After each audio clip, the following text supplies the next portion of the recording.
for the financial year 2024-2025. That is the general debate being brought by the Honorable Member for Kiharu constituency, who is the chairperson for the Budgets and the Appropriations Committee, Honorable Ndindi Inyoro. These are coming at the time when the head of state, that is after extensive consultations, nominated the following persons for considerations and approval by the National Assembly for the appointments of the cabinet secretaries.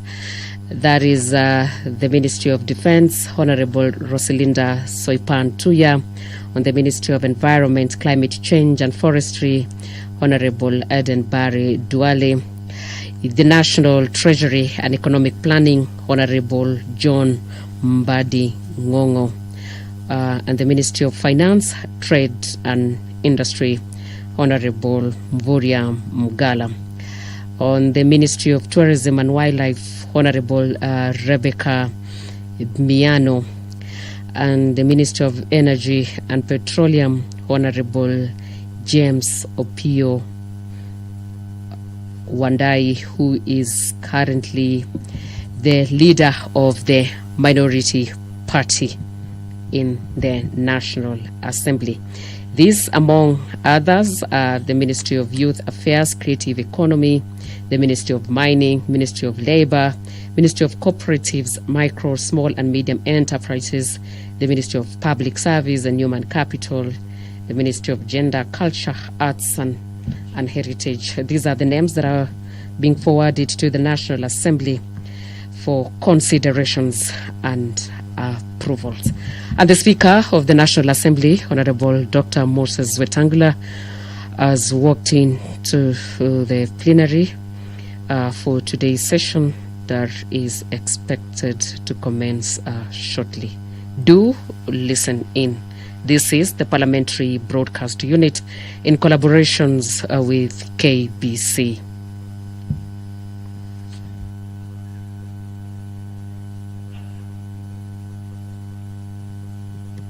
Waheshimiwa, tuombe. Ewe Mwenyezi Mungu, ambaye kwa hekima na wema wako umetoa nyadhifa za viongozi na mabunge kwa ustawi wa jamii na utawala haki wa wanadamu, tukusihi utazame kwa neema nyingi sisi watumishi wako ambao umeridhika kutuita ili tutekeleze shughuli muhimu za jamhuri yetu. Tunakuomba uteremshie baraka zako sisi tuliokutanika hapa, na utujalie tuyatende na kufikiria mambo yote yatakayofikishwa mbele yetu kwa njia ya haki na uaminifu, ili tukufu na sifa zako ziendelezwe, na ili kustawisha amani, ufanisi na heri ya nchi yetu na wale ambao haja zao umezikabidhi mikononi mwetu. Amen.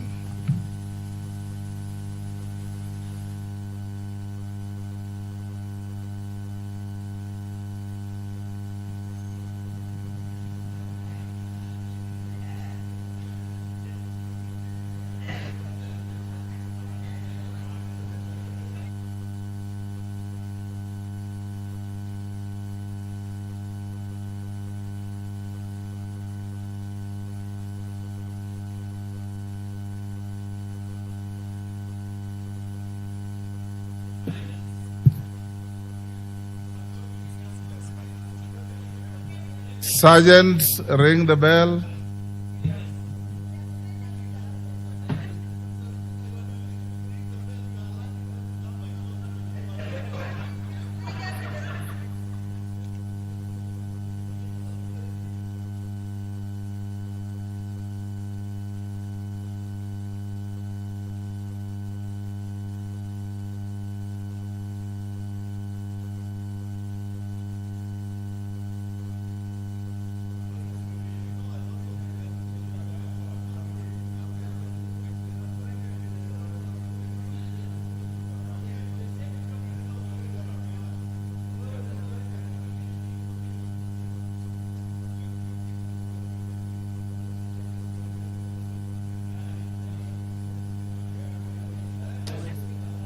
Yes.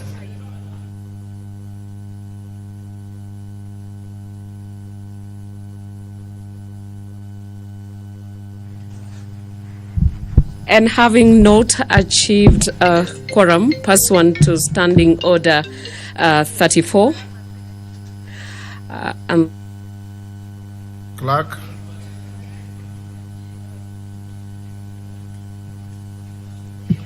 Order number 1, administration of oath. Order number 2, communication from the chair. Thank you. Honorable Maklap, take your seat. Shinali, take your seat. Honorable members, I have a communication on the appointment of members to a mediation committee on the National Rating Bill 2022.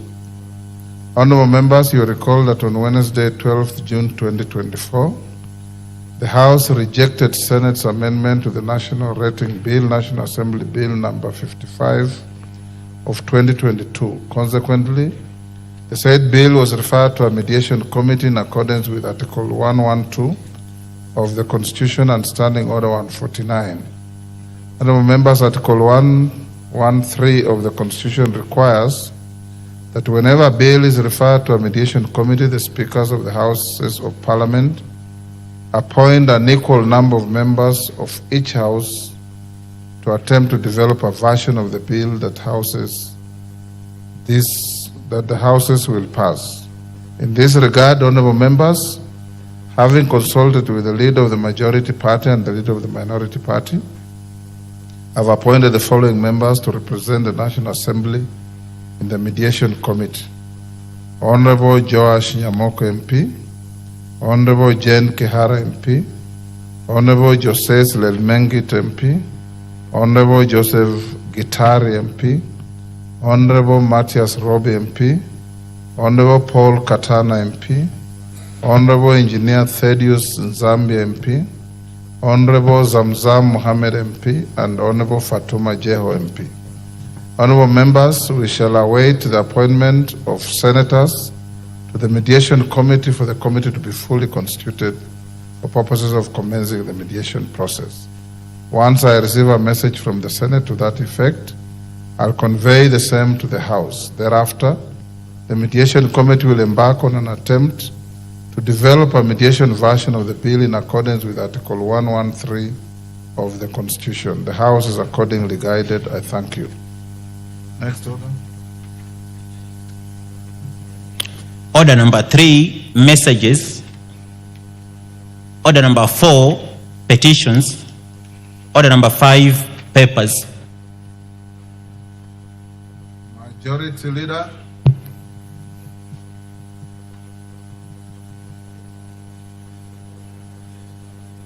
Majority Leader. Chairperson, Public Debt and Privatization.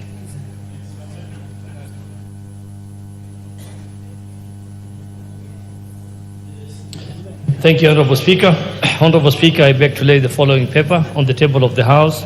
Today, Wednesday, 24th July 2024, report of the Public Debt and Privatization Committee on its consideration of the Consolidated Fund Services for the Supplementary Estimates 1 Financial Year 24-25. I thank you, Honorable Speaker. Majority Leader.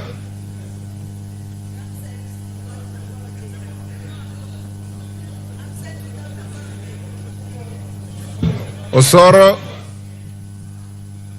do you have any brief for the Majority Leader in laying papers?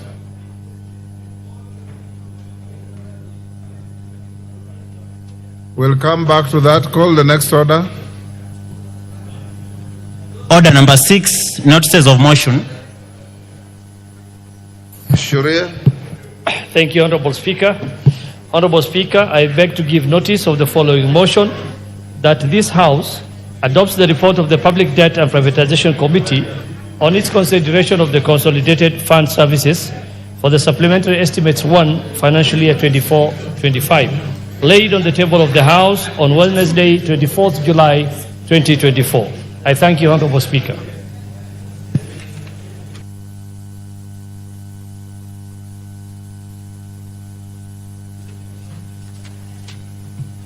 As we wait for the Majority Leader, go to the next order.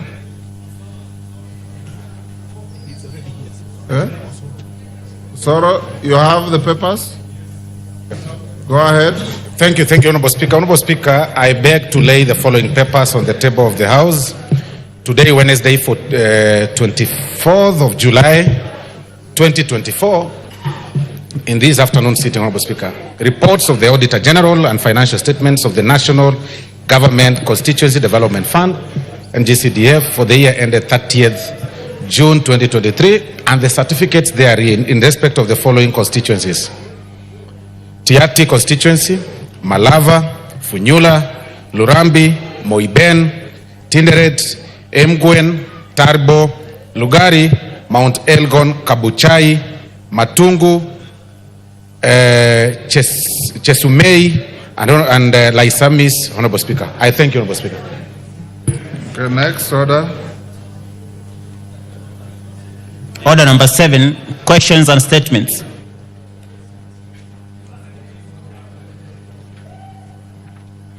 Member for Konoin, Brighton Yegon.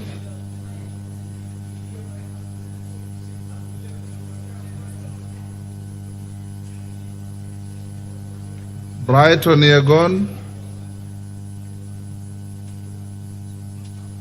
Next, member for Kisii County, Doris Donya.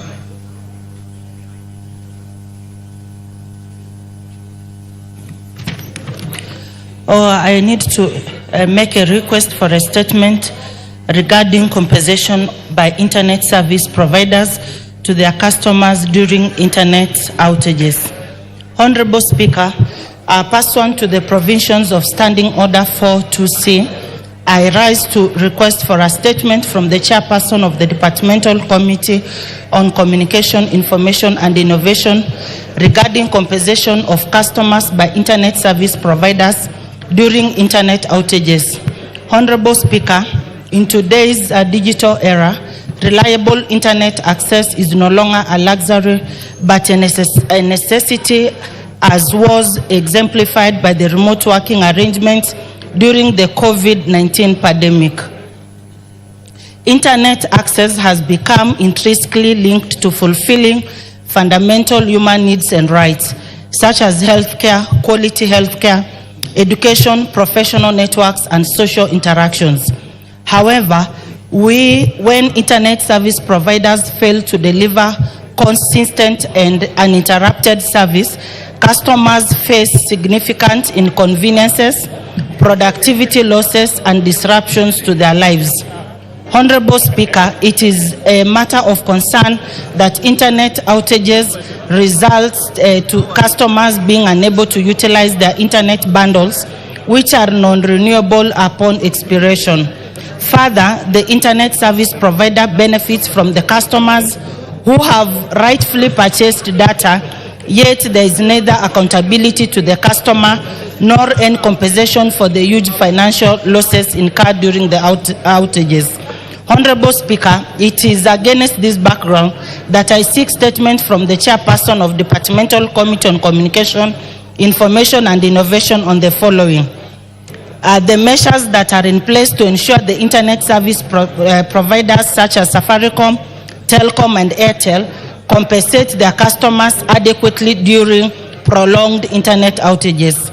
Clarify on the implementation of broadband compensations and rebates by internet service providers to their customers in the event of service disruptions. And finally, outline steps being taken by the Ministry of Innovation, Communication and Digital Economy to enhance the accountability of it and promote the rights of customers, especially in light to the increasing dependence on internet services. I thank you, Honorable Speaker.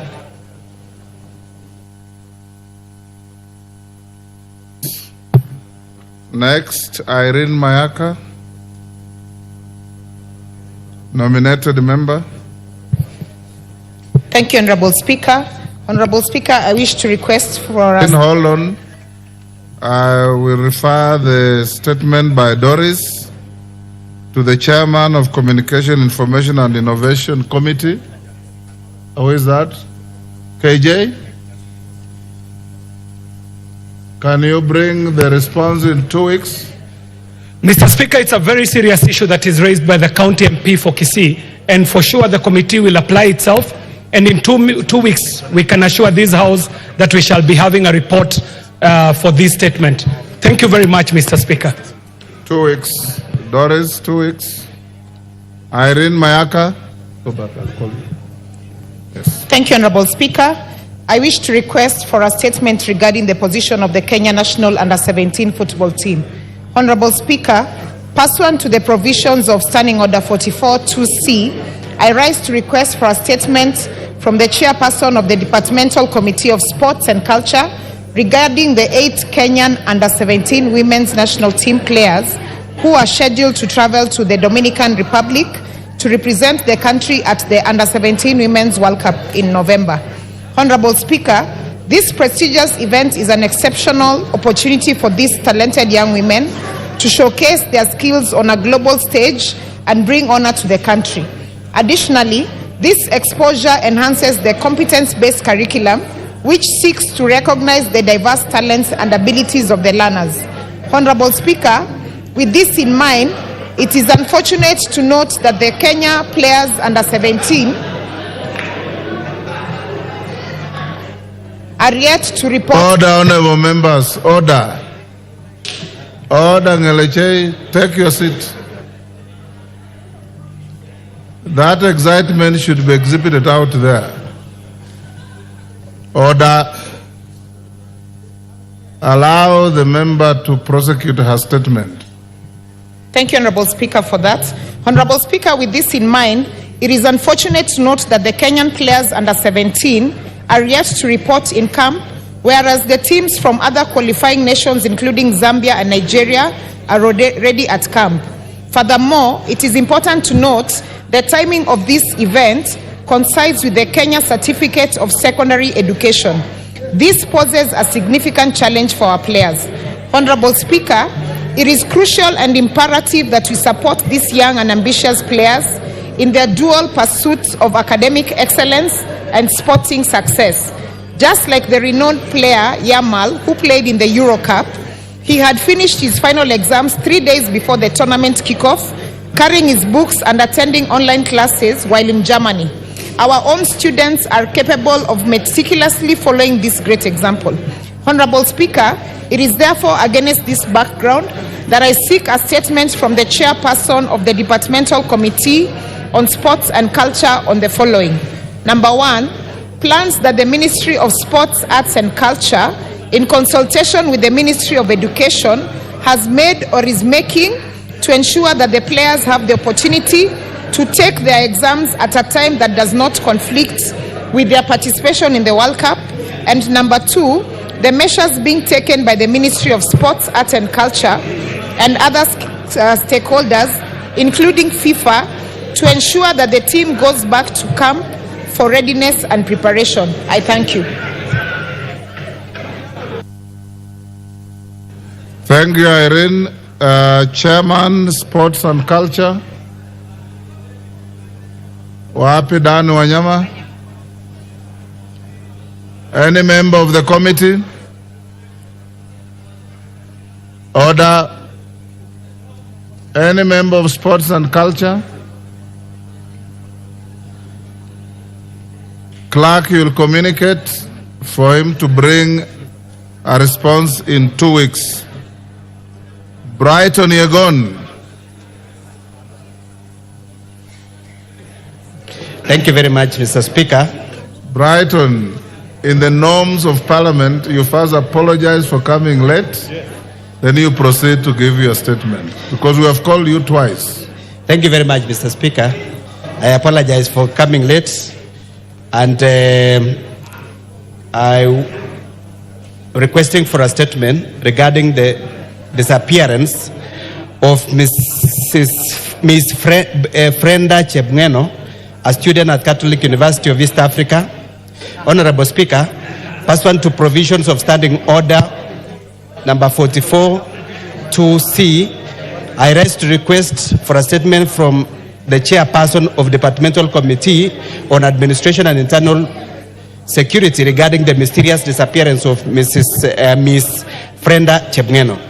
Honorable Speaker, Ms. Chemweno of identity number 3818438, a fourth-year student at Catholic University of East Africa, was reported missing at Ongata Police Station under OB number 72281123. All such initiatives to trace her through the Directorate of Criminal Investigation have not been successful as at now. Honorable Speaker, the circumstances surrounding her disappearance are alarming, and our family, friends, and the academic community are deeply worried about the well-being. It is the duty of the government to make every effort to locate and ensure safety of our citizens, especially young students pursuing their education. The mysterious disappearance of Ms. Chemweno without the trace continues to cause our family distress on our whereabouts and safety, as well as anxiety about our life. Honorable Speaker, it is against this background that I seek statement from the chairperson of Departmental Committee on Administration and Internal Security on the following matters. What is the status of investigation into the mysterious disappearance of Frenda Chemweno, which was reported on Gatarangai polling station under OB number 72/28/11/23, and has the family of the missing student been informed of the circumstances surrounding her disappearance and whereabouts? What steps has the ministry taken to ensure that the missing student is expeditiously traced and reunited with her family? What security measures has the government taken to guarantee the safety of all students and school-going children in order to protect them from potential incidences of kidnapping and other forms of violence? I thank you, Honorable Speaker. Man or Chairperson, Administration and Security, Tongoyo, is that your committee? When can you bring statement? Maybe, Honorable Speaker, you need to guide, considering that this statement normally are signed by the CS, which we don't have a substantive one at the moment. But hopefully that the Parliament will be able to vet them. Order, Tongoyo. There is a PS in that ministry. This is a disappearance of a student. It is not like any other statement that we have been requested. Okay. So I give you a week. Okay. To bring a response. Well guided. Yes. Yes, Honorable Oundo. Honorable Oundo, give him the mic. Thank you, Honorable Speaker. Speaker, before we went for the recess, before the fires that happened on 25th, had requested a statement through the Department of Defense, the one from Mheshimiwa Tongoi, and we had agreed we will submit the statement when we resume sittings today, yesterday. I patiently sat and I didn't hear anything, and I hope as you have directed him to bring the other one the next 1 week, could you also do for me a favor so that we also, in response to the same question, my question, so that I can also remit to the people of Funyula constituency to appreciate that the government is a government perpetuity, even if when there's no substantive CS, the State Department has not ceased operation. Thank you, Honorable Speaker. Was it to defense or internal security? No, it was internal security, sorry. You had said defense. Okay, it's internal security. You attend to that as well. Yes, Mule. Thank you, Mr. Speaker. Mr. Speaker, before we also went to recess, I requested a statement to the Committee of Transport regarding the bridge connecting Thika East constituency and Matungulu constituency, which was washed away during the floods. And up to now, Mr. Speaker, we have not gotten a response. Little work has been done, and I can assure you the connectivity between Kiambu County and Machakos County has been very impossible to both traders, school-going kids, and the public. So, Mr. Speaker, I would kindly request if the Chair of Transport has any response from the Minister of Transport, kindly to proceed and give us that communication to assure the people of Matungulu. As per now, I'm the acting minority leader. I have no such communication. Where is Honorable GK of Ndia?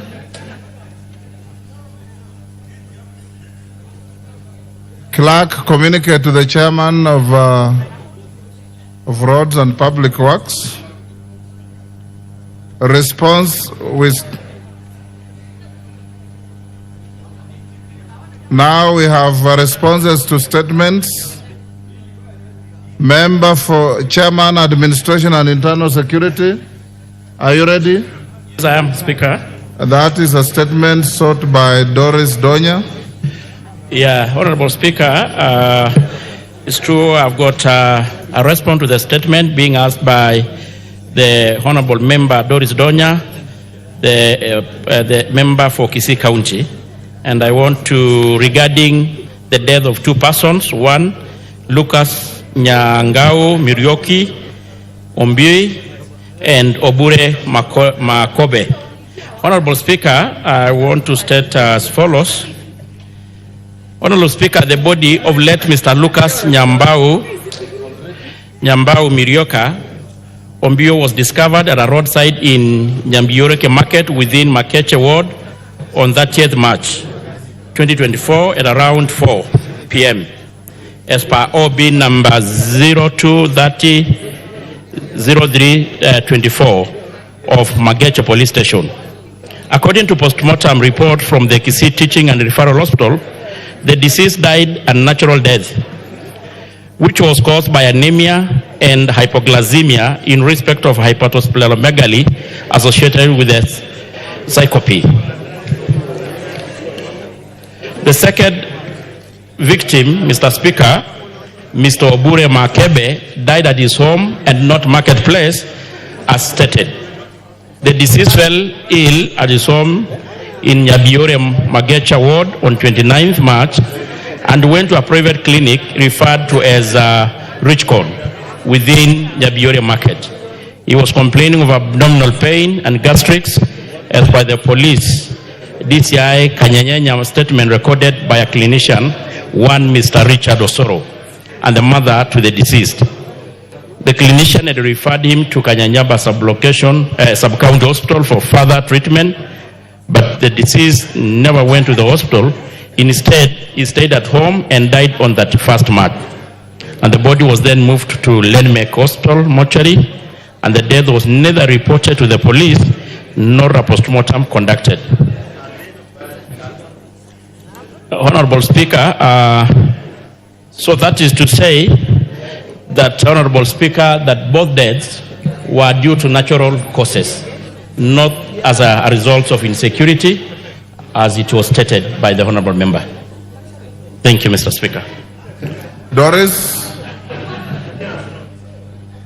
Thank you, Mr. Speaker. It's a blatant lie that it was a natural death. They've just lied. Order. Lie is not a parliamentary language. They've not told the truth. They have given an opposite of what happened. That's it's not true. Tongoyo, are you telling Parliament untruths? Not at all, Mr. Speaker. It's according to the report that were given by our officers, and there was a postmortem report. Maybe we can able to furnish the member. Yeah. Doris, if you have any issues, when we resume having ministers coming to answer questions, you are at liberty to file a question to interrogate the minister if you are not satisfied. Okay. Next, Chairman, Transport and Infrastructure. Yes? You have the response? Go ahead. On which one? That is to Honorable Miss Shimbogo. Is she in the house? Honorable Mishimboka, I received a letter from you seeking to be away yesterday and today. Go ahead. Thank you, Mr. Speaker. First, with regard to the question by Honorable Mule, we will be meeting the agency, the transport agency, the Ministry of Roads on this Thursday, and we'll be able to make a response next week on that question. With regard to Mishimboko's question, Honorable Speaker, on Thursday, 18th April 2024, the member for Likoni constituency, Honorable Mishimboko, MP, requested for a statement from the chairperson of Departmental Committee on Transport and Infrastructure regarding the commencement of Mombasa Gate Bridge construction project. Honorable Speaker, regarding the aforementioned statement, Honorable Mishimboko specifically requested for details regarding the following issues. Details on the loan agreement between the Japanese and the Kenyan government for the Mombasa Bridge construction project, and particularly the total funding provided and repayment terms. When the construction will commence, noting that there were timelines for the commencement by the year 2021 and the completion to be within 36 months. Third issue was a clarification on whether the Mombasa Gate Bridge project loan agreement was among the recently restructured midterm loans, and if so, provisions of details on the restructuring. Honorable Speaker, the committee has since received response from the Ministry of Roads and Transport, which I now wish to make. With regard on the loan agreement terms, the ministry submitted that the total cost of the constructing the bridge was approximately Japanese yen 180 billion, out of which Japanese yen 120 billion was to be paid by JICA through the loan, whereas was to be paid for by the GOK for counterpart funding. Further, the ministry submitted that the completion of the detailed design phase, the project cost was appraised to a total estimated cost of Japanese yen 284.4 billion, which comprises of 194.52 Japanese yen of eligible cost and Japanese yen 89.843 for counterpart funding. The implementing agency, KENHA, has, through the Ministry of Roads and Transport, sought for commitment of funding from the National Treasury regarding, one, a formal commitment from JICA on the release of the subsequent tranches of loans signed on 5th December 2019, and an appraisal of the loan from Japanese yen 120 to Japanese yen 194.53 billion to adequately cover for the eligible component of the project. Two, additional budget in the subsequent years to cover the counterpart funding amounting to Japanese yen 83.84 billion, with an immediate release of land acquisition funds amounting to Kenya shillings 19.4 billion. Provision of right-of-way, land acquisition and relocation of utilities as a prerequisite condition of contract that should be fulfilled prior to the commencement of the works. The ministry provided an assurance that a commitment of funding from the National Treasury was received on 19th January 2024. The GOK is therefore responsible for covering a counterpart funding portfolio totaling Japanese yen 83.843 billion, which includes payment for the following: 1, land acquisition and compensation; 2, general administration expenses; 3, taxes and duties. Honorable Speaker, with regard to the expected projected commencement date, the ministry submitted that the earliest possible commencement date for the construction of these works is projected to be October 2025. It is projected that the construction of the cable-stayed bridge will take 84 months, which is approximately 7 years. Further, the ministry submitted that a consultant has since commenced preparatory works which are necessary prior to the commencement of the construction works. These preparatory works include geotechnical investigation of the seabed for construction of cable-stayed bridge at Apaya 3, procurement of accredited checker, and establishment of the operations and maintenance entity and toll system are scheduled to be completed in January 2025, and thereafter tendering for the construction work will commence. Due to the Due to the complexity of the project, the ministry observed that it is projected that the tendering period will be approximately 10 months, which includes bidding, evaluation, the seeking of no objection from the co-financiers, contract award, and issuance of commencement for works.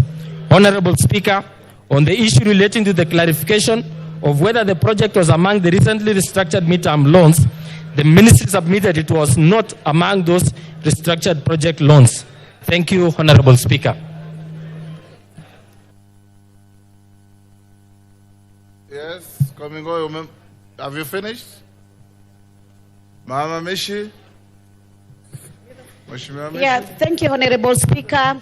And I want to appreciate the response which have been given by the chairperson of the relevant committee. But Honorable Speaker, can I maybe put a complementary question to get some substantiation, to get some clarity? You can seek clarification on the statement given. Because from the second response, you indicated that the possible commencement date for the construction is October 2025.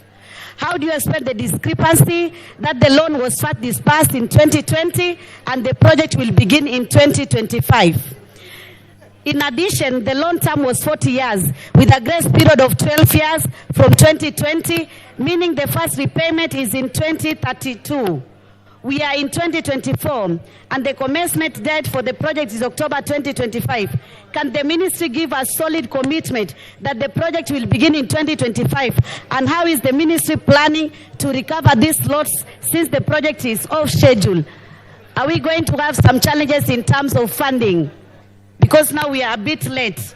The other one is, can the ministry tell us whether we have the 19.4 billion for land acquisition that has been budgeted for in the current financial year 2024-2025. Can you confirm that we have that fund? Thank you, Honorable Speaker. Yes, Kamingoi. Thank you, Mr. Speaker. It is imperative to note that while we discussed this with the Honorable Mishimboko, we actually agreed that the commencement, the earliest opportunity we have is 2025. What we put before the ministry is to make sure that the works are expedited, to make sure that they're completed within the 8-year window before the commencement of the works. Number two, Mr. Speaker, I think maybe in the next meeting we will respond on whether the National Treasury will approve the 19.2 billion which is for land acquisition with regard to the supplementary budget we have, the current one we are processing for her confirmation. Maybe we'll give that information the next meeting, maybe Thursday, for the purposes of confirming whether it is included in this supplementary budget one which we are currently processing. Thank you. Honorable Mishi, are you satisfied? Honorable Speaker, I'm satisfied, but I also want to know who are the consultants on the ground so that key stakeholders like myself representing the people of Likoni can know them and understand what they are doing at the ground. Thank you, Honorable Speaker. Yes, Komingoi. Yeah, Mr. Speaker, let me assure the member that we can procure those details as soon as they are made available to the committee and submit to her for the purposes of proper engagement with the stakeholders and the leadership within the Mombasa County and specifically Likoni constituency. Thank you, Mr. Speaker. Next, yourself again, Komingoi. Statement by Amina Munyazi. Are you ready? Yes, Mr. Speaker. Honorable Speaker, on Tuesday, 30th April 2024, the member for Malindi constituency, Honorable Amina Munyazi, MP, requested for a statement from the chairperson of Departmental Committee on Transport and Infrastructure regarding the status of issuance of seafarers' identity document. Honorable Speaker, regarding the aforementioned statement, the Honorable Amina Munyazi specifically requested for details regarding the following issues. 1. Status of the processing and issuance of seafarers' identity document. Number 2, the number of applications received by the Kenya Maritime Authority and the number of SID issued for from 2022 to date. 3, the challenges that have hindered the processing of seafarers' identity document. 4 is the plans that have been put in place to ensure that processing of seafarers' identity documents is fast-tracked. Honorable Speaker, the committee has since received response from the Ministry of Mining, Blue Economy and Maritime Affairs, which I wish to now make. With regard to the status of the processing of and issuance of seafarers' identity documents, the ministry submitted that the State Department for Shipping and Maritime Affairs, in collaboration with the Kenya Maritime Authority KMA, has been diligently engaged and advancing the implementation of the SID issuance process. However, the ministry acknowledged setbacks in the rollout of the documents since it was fairly new and not many countries had implemented and issued the SID. The ministry submitted that their efforts are concentrated on expediting the processing and issuance of SIDs to eligible seafarers.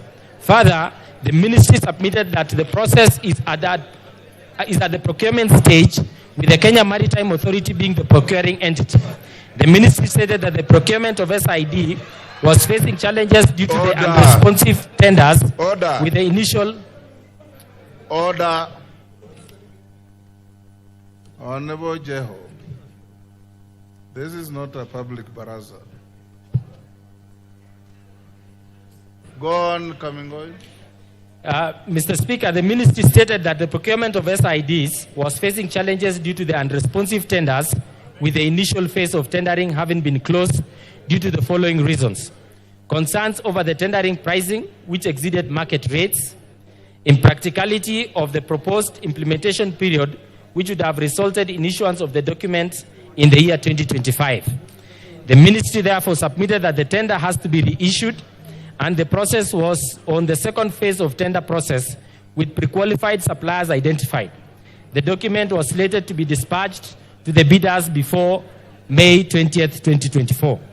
Honorable Speaker, with regard to the number of applications received by the Kenya Maritime Authority and the number of SIDs issued from 2022 to date, the ministry submitted that KMA has not received any application for SID, although acknowledged that there is a huge demand from seafarers of this document to be issued.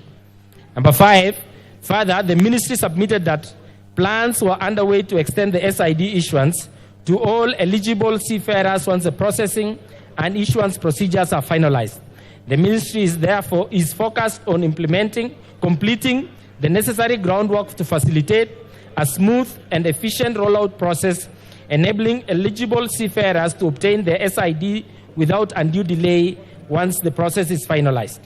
Honorable Speaker, on the issue regarding challenges that have hindered the processing of seafarers' identity documents, the ministry submitted that the implementation of the identity document presents unique challenges due to its stringent security requirements set by the international regulatory bodies such as the International Labour Organization ILO, International Maritime Organization IMO, the International Civil Aviation Organization ICAO. These regulations necessitate attention to detail to ensure compliance. The ministry observed that many countries have been quick to issue the SID and got it wrong, resulting in wastage of resources, a path we are trying to avoid. They are trying to avoid. Honorable Speaker, regarding the plans that have been put in place to ensure that processing of seafarers' identity documents is fast-tracked, the ministry submitted that the following measures have been instituted.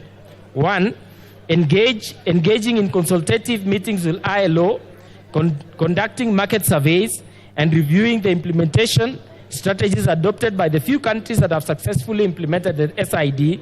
This has provided insights and best practice informing the ministry implementation process.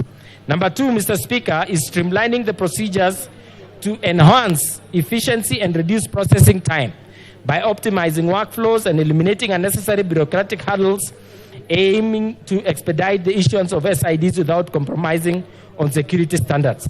Number 3 is collaborating closely with the relevant stakeholders, including the Ministry of Immigration, to address technical challenges and enhance overall process efficiency. This collaborative effort ensures that all pertinent issues are addressed comprehensively, fostering a conducive environment for the swift SID processing. 4 is implementing a robust system of continuous monitoring and evaluation of the SID issuance process. This enables identification of any potential obstacles and bottlenecks, prompting and allowing for timely intervention and resolution. The ministry submitted that targeted timelines for the issuance of SIDs is to be June 2024. Thank you, Honorable Speaker. Honorable Abina, are you satisfied? Thank you, Honorable Speaker. I have no further questions. Thank you. Next statement request by Honorable Rael Kasiwai. Coming again.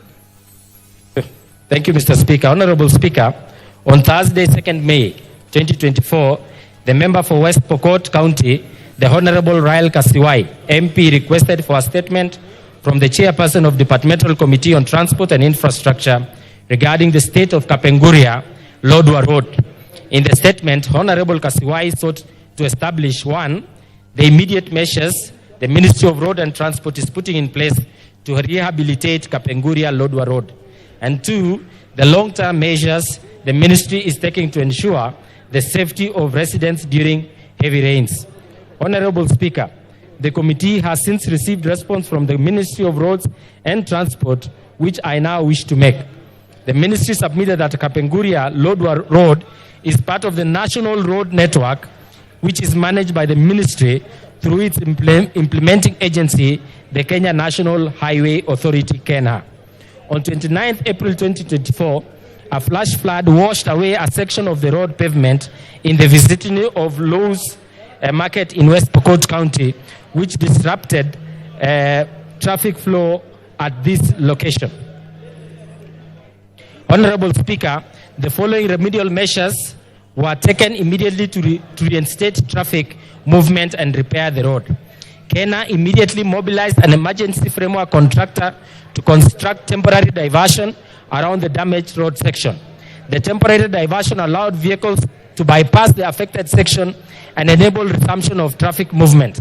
The diversion was completed and made operational approximately 6 hours after the washout occurred.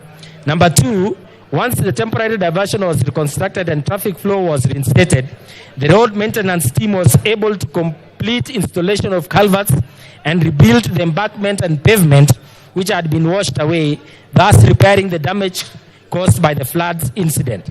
The repaired section was opened to public traffic on 13th May 2024. Honorable Speaker, with regards to the long-term measures the Ministry is taking to ensure safety of residents during heavy rains, the Ministry stated that it has been progressively constructing sections of Kapenguria Lodwar Road in the last few years. This reconstruction process includes replacing all drifts with bridges, installing culverts with high drainage capacity, widening the road cross-section, installing a stronger and more durable pavement, and gradually making the road more resilient to flood damage. The reconstructing, therefore, provides a permanent long-term solution to the disruption of traffic and risk to the safety of residents that are caused by flash floods from time to time. The Ministry submitted that as of May 2024, the road section between Lokichar and Lodwar, together with the standalone bridge section at Kainuk, had been fully reconstructed, while the road section between Kapenguria and Lokichar were awaiting the commencement of reconstruction. Additionally, the government has secured support from development partners towards reconstructing all the roads section between Kitale, Kapenguria, Lokichar. The German Development Agency KfW will support the reconstruction of Kitale Morpus section, while the African Development Bank will support reconstruction of Morpus Lokichar section. Reconstructing of the Kitale Morpus section is anticipated to commence in July 2024 this year, Mr. Speaker, while the reconstruction of Morpus Lokichar section is anticipated to commence in the second quarter of the 2025 calendar year. Thank you, Honorable Speaker. Honorable Kasiwai. Member Penguria, she's there.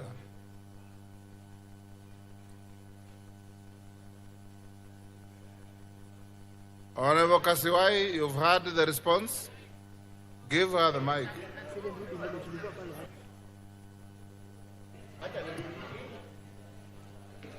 Mr. Speaker, I want to say the answer is okay, though I'm waiting to see it in action. Thank you. Thank you. Next order. Hold. Yes, Clive. Thank you, Honorable Speaker. I'm rising to follow up on a statement that I sought on 2nd May regarding the status of the Kenya Digital Economy Acceleration Project. This is a statement I sought from the chairperson of the Departmental Committee on Communication, Information and Innovation regarding the status of the Kenya Digital Economy Acceleration Project. Mr. Speaker, this was to follow up on what happened with the World Bank disbursement of US dollars 390 million disbursed in the year 2023. Mr. Speaker, while I sought that statement on 2nd May, I was informed that I will get a response 2 weeks later. I'm not sure whether Honorable Kiarie is still counting the 2 weeks or he meant 2 years. Honorable Kiarie. So, Mr. Speaker. Is he here? He's here. KJ? Honorable Speaker, yes. Honorable Speaker, it is true that we had given a commitment for 2 weeks, and the committee has been applying itself on the matter, but save for the disruptions that have been there in terms of workings of our committees, it has taken a bit longer than we expected. Honorable Speaker, in a week and a half, we shall be presenting our report on the statement that had been sought by the Honorable Member. Thank you. It's an assurance that we give. Next order. Order number 8, the Division of Revenue Amendment Bill, National Assembly Bill number 38 of 2024, first reading. A bill for an act of Parliament to amend the Division of Revenue Act 2024. Hold on. Honorable members, on the request of the Majority Leader, I will rearrange the order paper a little so that order number 10 precedes order number 9. So, clerk, call out order number 10. When we are done with order number 10, then we'll come back to order number 9. Order number 10, motion, consideration of Senate amendments to the Conflict of Interest Bill, National Assembly Bill number 12 of 2023. Honorable members who are on the screen, if you had logged in to speak to order number 9, you may log out so that we have new interest developing on the new bill, on the motion on the Conflict of Interest Bill. Majority Leader. Thank you, Honorable Speaker, and I beg to move that the Senate amendments to the Conflict of Interest Bill, National Assembly Bill number 12 of 2023, be now considered. Honorable Speaker, pursuant to the Standing Order number 48. Leader, hold on a bit. Take your seat.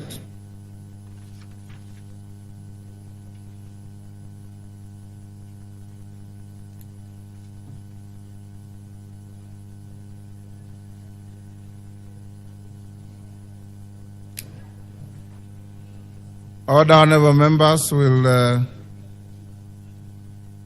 I'll take you back to order number 3. Majority Leader, you hold. Those members on their feet, take your seats.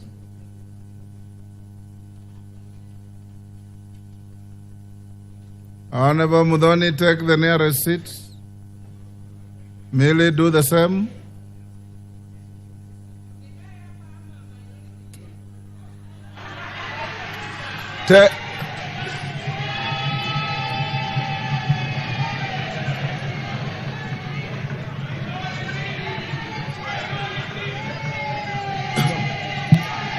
Order.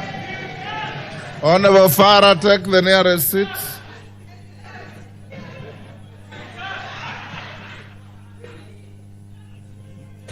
Order. Honorable Mukunji, take the nearest seat. Honorable members, I have a message to convey from His Excellency the President. Honorable members, the message is on the nomination of persons for appointment to offices of cabinet secretaries. Honorable members, Standing Order 42-1 relating to messages from the President provide that the Speaker shall read to the House any message from the President delivered to the Speaker for communication to the House. In this regard, I wish to convey to the House that this afternoon I have received a further message from His Excellency the President notifying the nomination of various persons to appointment to the offices of Cabinet Secretaries. The names are in addition to the ones I conveyed to the House yesterday. In the message, His Excellency the President conveys that in exercise of powers conferred on him by Articles 152(2) of the Constitution, as read together with Section 3 and 5 of the Public Appointments Parliamentary Approval Act 2011, he nominates various persons for appointment to the aforementioned offices. For clarity, Article 152(2) of the Constitution states, and I quote, "The President shall nominate and with the approval of the National Assembly appoint Cabinet Secretaries." The names of persons submitted to this House for approval for appointment as Cabinet Secretaries are as follows: John Mbandi Ngongo, EGH, Cabinet Secretary, the Cabinet Secretary, the National Treasury and Economic Planning. Honorable Salim Mvuriangala Mugala, EGH, Cabinet Secretary, Ministry of Investment, Trade and Industry. Honorable Rebecca Miano, EGH, Cabinet Secretary, Ministry of Tourism and Wildlife. Honorable James Opio Wandai, EGH, Cabinet Secretary, Minister of Energy and Petroleum. Honorable Onesimus Kipchumba Murkomen, EGH, Cabinet Secretary, Minister of Youth Affairs, Creative Economy and Sports. Honorable Hassan Ali Joho, EGH, Cabinet Secretary, Minister of Youth, Ministry of Mining, Blue Economy and Maritime Affairs. Honorable Dr. Alfred Nganga Mutua, EGH, Cabinet Secretary, Minister of Labor and Social Protection. Honorable Wycliffe Ambetsa Oparanya, EGH, Cabinet Secretary, Minister of Cooperative and Micro, Small and Medium Enterprises Development. Honorable Justin Betan Njoka Muturi, EGH, Cabinet Secretary, Minister of Public Service and Human Capital Development. Honorable Ms. Stella Soy Langat, Cabinet Secretary, Ministry of Gender, Culture, the Arts and Heritage. In view of the foregoing and pursuant to the provisions of Section 8 of the Public Appointments Parliamentary Approval Act of 2011, Order Mayaka. In view of the foregoing and pursuant to the provisions of Section 8 of the Public Appointments Parliamentary Approval Act 2011, as read together with the Standing Order 42-3, I hereby refer the message from the President together with the curriculum vitae of the nominees to the Committee on Appointments. Honorable members, Section 8 of the Public Appointments Parliamentary Approval Act 2011 provides that unless otherwise provided in law, the committee to which such nomination is referred shall consider the matter and table a report in the House within 28 days. It is therefore imperative that the Committee on Appointments consolidates the names contained in the two lists and immediately commence the process of consideration of the nominees. The committee is expected to immediately notify the nominees and the general public commence the necessary approval hearings and table its report in the House soonest to enable the House to consider the nominees within the stipulated timelines. I thank you.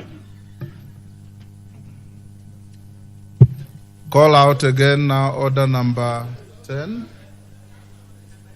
Number 9. Order number 10, motion, consideration of Senate amendments to the Conflict of Interest Bill, National Assembly Bill number 12 of 2023. Majority Leader. Thank you, Honorable Speaker. Honorable Speaker, allow me to move that the Senate amendments to the Conflict of Interest Bill, National Assembly Bill number 12 of 2023, be now considered. Honorable Speaker, pursuant to Standing Order 48, allow me to move this motion in an amended form, which is that the Senate amendments to the Conflict of Interest Bill. Order. Honorable Speaker, if you can. Order, honorable members. Order. Honorable Raphael Wanjala. Recess quietly. Members on their feet, take your seats. Honorable Sirima, you're a senior. You should be the last to interrupt proceedings. Members who wish to walk out of the chamber, do it with order. This bill that is being moved has tremendous consequences on many of the things that this country is doing. And I would expect you to listen to the majority leader, contribute where you can, or vote when the vote is called. It is not fair for you to vote on a bill you have not even listened to. Thank you, Honorable Speaker. I think members were a bit excited because of the communication you made, especially considering that there are a number of nominees who are members of this House, and it is premature of us to get excited because we are expected to vet these nominees. And I could only take this opportunity to congratulate my good friend, the Honorable Millie Mabona Odhiambo, who I see has taken over a seat, not a position. And any member can sit anywhere, by the way. Therefore, allow me, Honorable Speaker, I was saying, understanding Order 48, to allow me to move this motion in an amended form, which is that the Senate amendments to the Conflict of Interest Bill, National Assembly Bill number 12 of 2023, be now rejected. Honorable Speaker, under the normal circumstances, such a motion to consider Senate amendments to a bill that originated from the National Assembly would ordinarily be moved by the chairperson of the relevant committee, under whose mandate the bill falls, and in this case, I think it's a JLR committee. And Honorable Speaker, in the present case, I have decided to move this motion as the sponsor of the bill to expedite its consideration owing to the peculiar circumstances of the positions taken by the two houses of the bill, on the bill, Honorable Speaker. And thank you, Honorable Speaker, that you have pointed it out to members that this bill has huge implications on the conduct of business for both public and state officers, and therefore it's important that members pay keen attention to all the amendments that were proposed by the Senate, which were communicated to the House on the 4th of June 2024, and the amendments were committed to the Departmental Committee on JLAC for consideration and reporting to the House. The nature of the amendments received from the Senate has largely informed my decision to move this motion to catalyze its inevitable referral to mediation. Because, Honorable Speaker, as I said, the Senate made amendments that would necessitate us getting into a process of mediation. And however long JLAC team takes, I think the end result will be the same, getting into a mediation committee that can unlock the extremely divergent views of the two houses on the content of the bill, which I will shortly highlight. Honorable Speaker, when I introduced this bill, it sought to repeal the Public Officer Ethics Act of 2003 and establish a framework for managing conflict of interest in the discharge of public duties under the general supervision of the Ethics and Anti-Corruption Commission, EACC. Currently, Honorable Speaker, the Public Officer Ethics Act establishes various entities as responsible commissions for various state and public officers. For instance, Honorable Speaker, the Committee of Powers and Privileges of the National Assembly is the responsible commission for these members of parliament who are not listening, Honorable Speaker. It is the responsible commission for members of the National Assembly, while the Parliamentary Service Commission is the responsible commission for all parliamentary staff. The bill as published sought to change this by making EACC responsible for all state and public officers. Honorable Speaker, when this House considered the bill, it made various... I shall not repeat because you are asked by the Speaker to pay attention. I have told you, under the Public Officers and Ethics Act, it establishes various commissions that are responsible for the conduct of overseeing conflict of interest. Under this act, the Powers and Privileges Committee of the National Assembly is the responsible commission under the act for members of parliament, while the Parliamentary Service Commission is the responsible commission for members of staff. And I further said that the bill, as published, sought to change this by making EACC the responsible commission for all state and public officers. I further told you that when this House considered the bill, and we did all consider in second reading and the committee of the whole, we made various amendments which sought to do a number of things, including one, maintaining the existing model of wealth declarations to entities that directly supervise the conduct and ethics of the various categories of public officers. In this regard, the House agreed to repeal the Public Officer Ethics Act and insisted on transferring specific provisions from the Act to the bill. Two, we align the bill with the responsibilities of members of parliament, and this is important, members, that when in committee of the whole we considered amendments, we aligned the bill to your responsibilities as members of parliament on declaration of conflict of interest in parliamentary debate under the Parliamentary Powers and Privileges Act of 2017. You remember the bill, as was published, was creating a conflict of interest even on matters that pertain to your work as a member of parliament. And we sought to make those amendments during the committee of the whole. Three, we expanded the declarations to include previous categories of public and state officers that were not expressly provided for under the Public Officer and Ethics Act, for instance, that of the Chief Justice and Cabinet Secretaries. Four, we limited the definition of the word relative. Those who are here during second reading, you will all recall the very broad definition of the word relative in the conduct of affairs of a state or public officer, and we limited this definition to the affairs of a state or public officer and his or her dependent children. And we also, in 5, prohibited, not only prohibiting public officers from contracting with public bodies in which they are employed. You will recall the bill as published prohibited public and state officers and their broad definition of relatives from conducting business with any entity of government. Conversely, Honorable Speaker, from the message received from the Senate has reversed everything that this House passed. The Senate has deleted and proposed repeal of the Public Officer Ethics Act.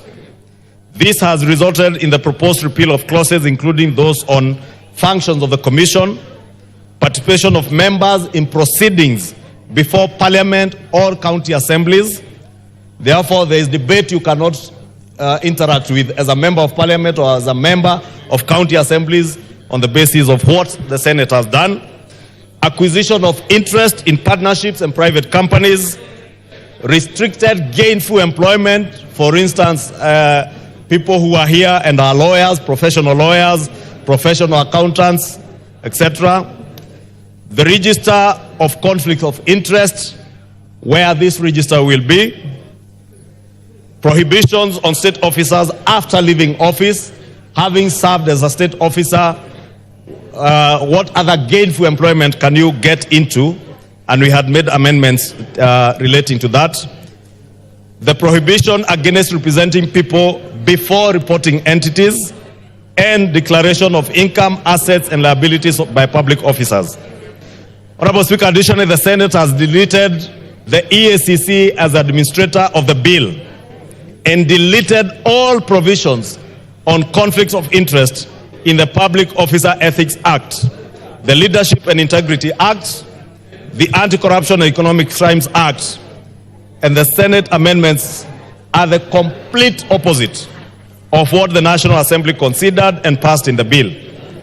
I therefore move that the amendments be rejected for these reasons to allow us to proceed to mediation.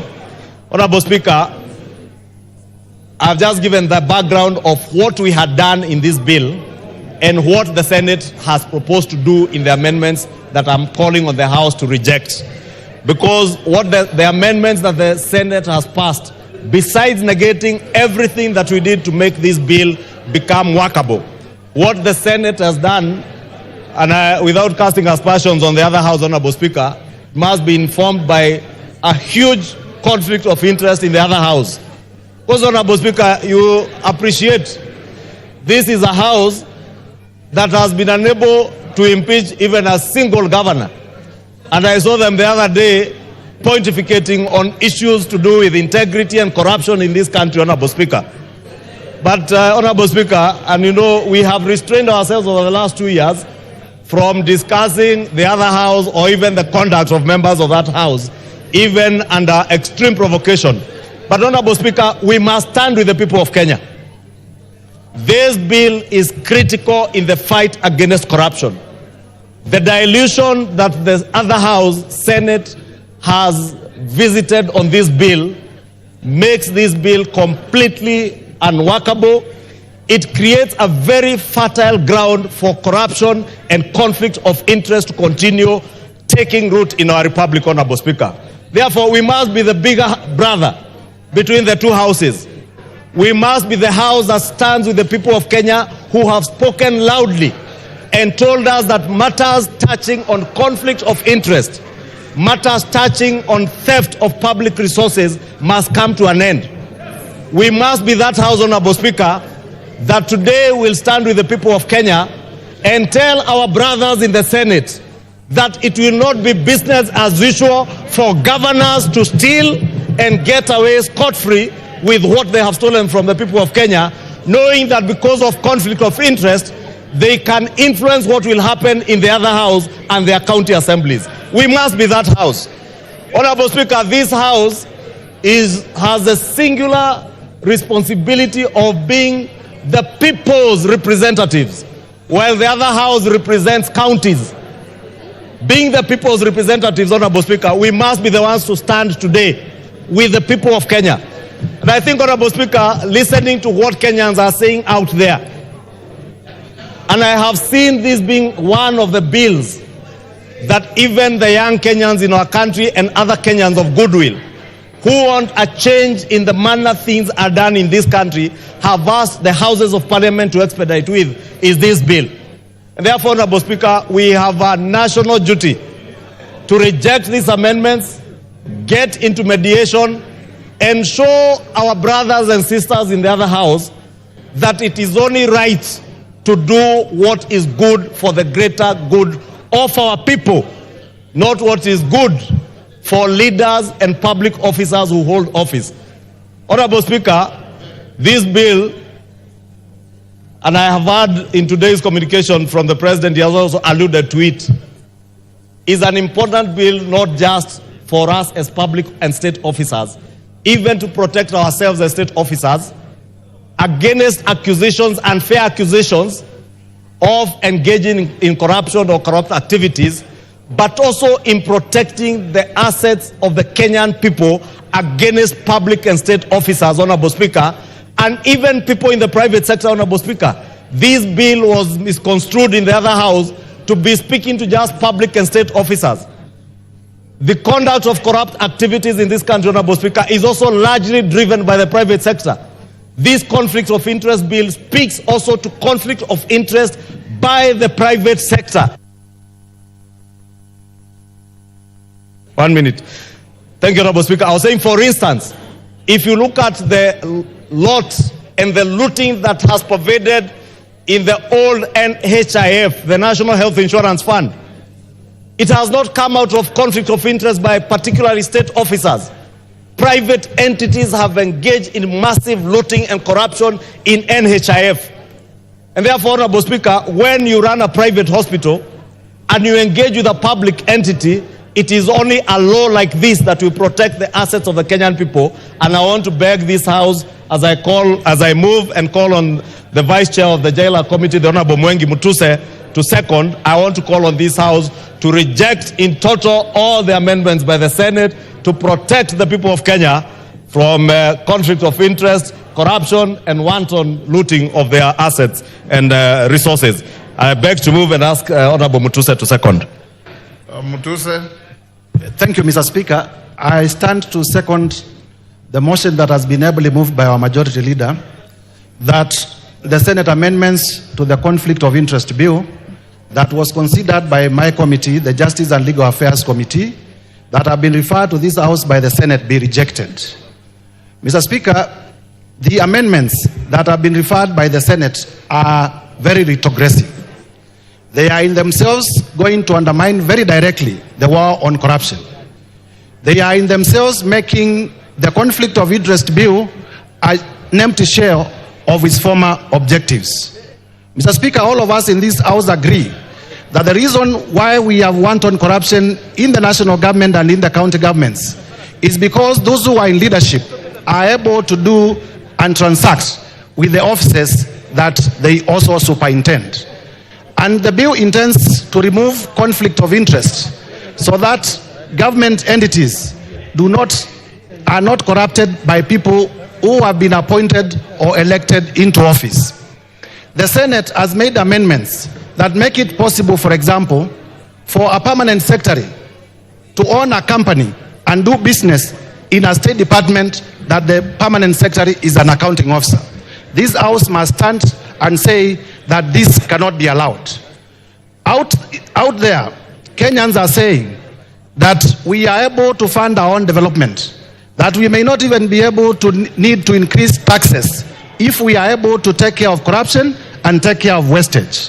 What the Senate is doing through the amendments is to legalize corruption, is to make it possible for a member of parliament, for example, to be able to transact with the Parliamentary Service Commission, which in itself is even rejected under our own parliamentary privileges and standing orders.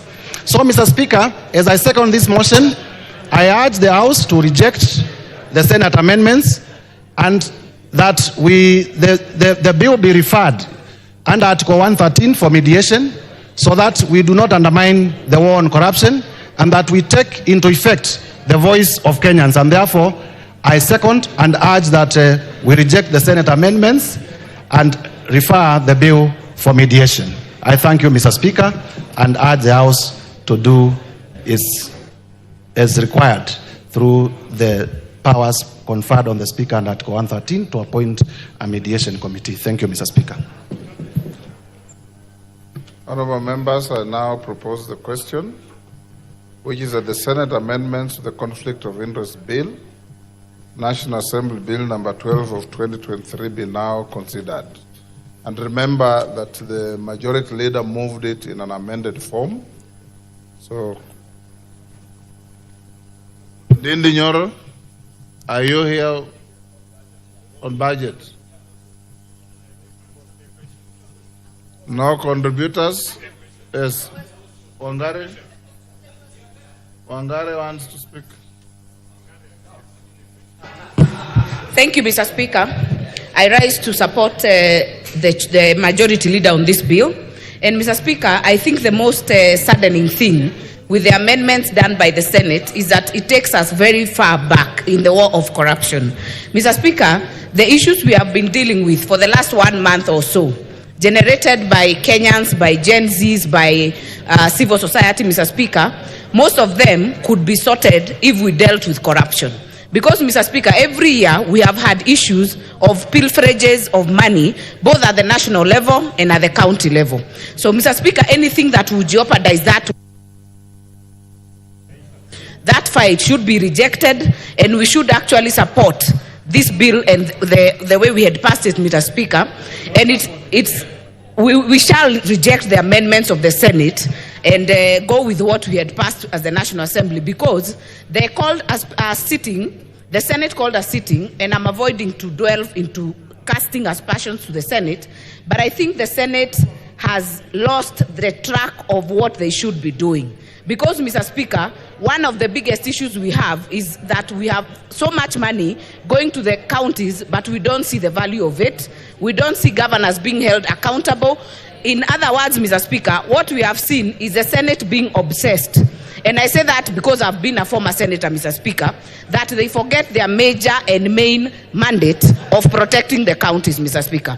What we have seen is that we have the obsession of the Senate by actually even calling cabinet secretaries to ask them questions. Mr. Speaker, they should actually be calling the governors and the CECs from the counties to show accountability, because the mandate of oversight of government in the national level is vested in this House, Mr. Speaker. We must actually, Mr. Speaker, have the conversation of whether a CS should appear before the Senate or it should be a governor and the CECs, Mr. Speaker, because we have now our CSs giving excuses that they are not able to come to this National Assembly because either in the morning they were in the Senate or in the afternoon they were in the Senate. It has become a matter of duplication, Mr. Speaker, and we should be able to deal with it at some point. But on this bill, Mr. Speaker, even the President, as he made this address that he made earlier, Mr. Speaker, he alluded to this issue, because if we do not deal with matter governance, with matter corruption, then we'll have done nothing, Mr. Speaker. So I hope that we'll do justice, and the members that will be chosen under Article 113 on mediation can be able to do justice to this bill, so that we can be able to properly deal with corruption. Because you cannot say you're taking from this hand and the right hand is hidden behind, Mr. Speaker. So I actually support the majority leader, and that we should reject the amendments done by the Senate and this bill to proceed as it was, Mr. Speaker, so that we are able to deal properly with the issues that have been raised for the last few weeks. I thank you, Mr. Speaker. Oundo. Thank you, Honorable Speaker. When we enacted the new constitution under Chapter 6, we were very careful. We knew absolute power corrupts, and absolute power corrupts absolutely. And that's why Chapter 6 of integrity and leadership was inserted in the constitution. We proceeded to prepare an act of parliament that made a mockery of Chapter 6. We proceeded to have various anti-corruption laws that do not seem to be biting, because outside the Honorable Speaker, many Kenyans believe is the elected leaders, is the political class that the purveyors of corruption in this country. Honorable Speaker, we as Parliament, and that includes National Assembly and Senate, if we can water down the bill that we passed here to make it practically impossible to hold accountable elected leaders, then, Honorable Speaker, we are taking this country into abyss. And that's why I support, as moved by the majority leader, that what Senate did was a great disservice for this country. And, Honorable Speaker, I think Senate is suffering from inferiority complex. Senate thinks that members of Parliament here, National Assembly, have got so much money that they're wallowing in a lot of money. And that's why they go to the pettiness to come and see how many cars are in the parking slot of the National Assembly. How many new cars or how many new tires members of parliament have bought. They have this misconception, even those who have been here, Honorable Speaker, that members of parliament use CDF to fund their personal lifestyle. Honorable Speaker, we cannot afford to allow conflict of interest not to be called out. Honorable Speaker, where we are in a position of influence. So if we allow ourselves to also start doing business with our own entity, it means therefore, Honorable Speaker, no other Kenyan will ever get a contract, will ever get any job in this country unless you know somebody. We must win ourselves this mentality that you must know somebody for you to get employed, that you must be connected to you for get a tender, that you must bribe for you to be paid for any work you have done anywhere. Honorable Speaker, I want to urge those who will be appointed to go to mediation committee. I want to urge, because at times have been some of them, senators can bully ordinary members to accept their way. Here we go with the irreducible minimum. The irreducible minimum is the bill that we pass in this house. Any other story, Honorable Speaker, we will expose them and surrender them to Gen Z to deal with them accordingly. Thank you, Honorable Speaker. I support the motion by the majority leader. Member for Gishugu.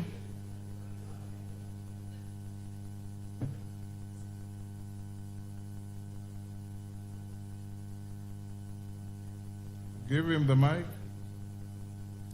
Thank you, Honorable Speaker. I support the motion as moved by the leader of my majority. And Honorable Speaker, the principle of conflict of interest has been there for many, many years. And it has been loosely been used under the tenets of natural justice. And this issue has been left by the courts to determine whether there is conflict of interest or not. But now here comes a law that is very explicit to explain matters of conflict of interest.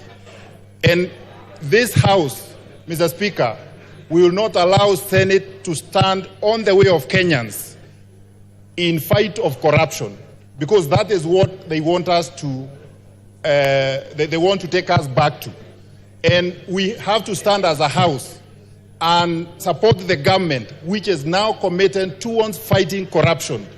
And the executive, through the president, has already pronounced itself that this is a government that is willing to fight corruption. And therefore, Senate should not come on the way of the will of the Kenyans to fight corruption. And that is why, Mr. Speaker, without belaboring the points, I support the motion as moved and will reject in totality the proposals that have been made by the Senate. Thank you, Honorable Speaker. KJ.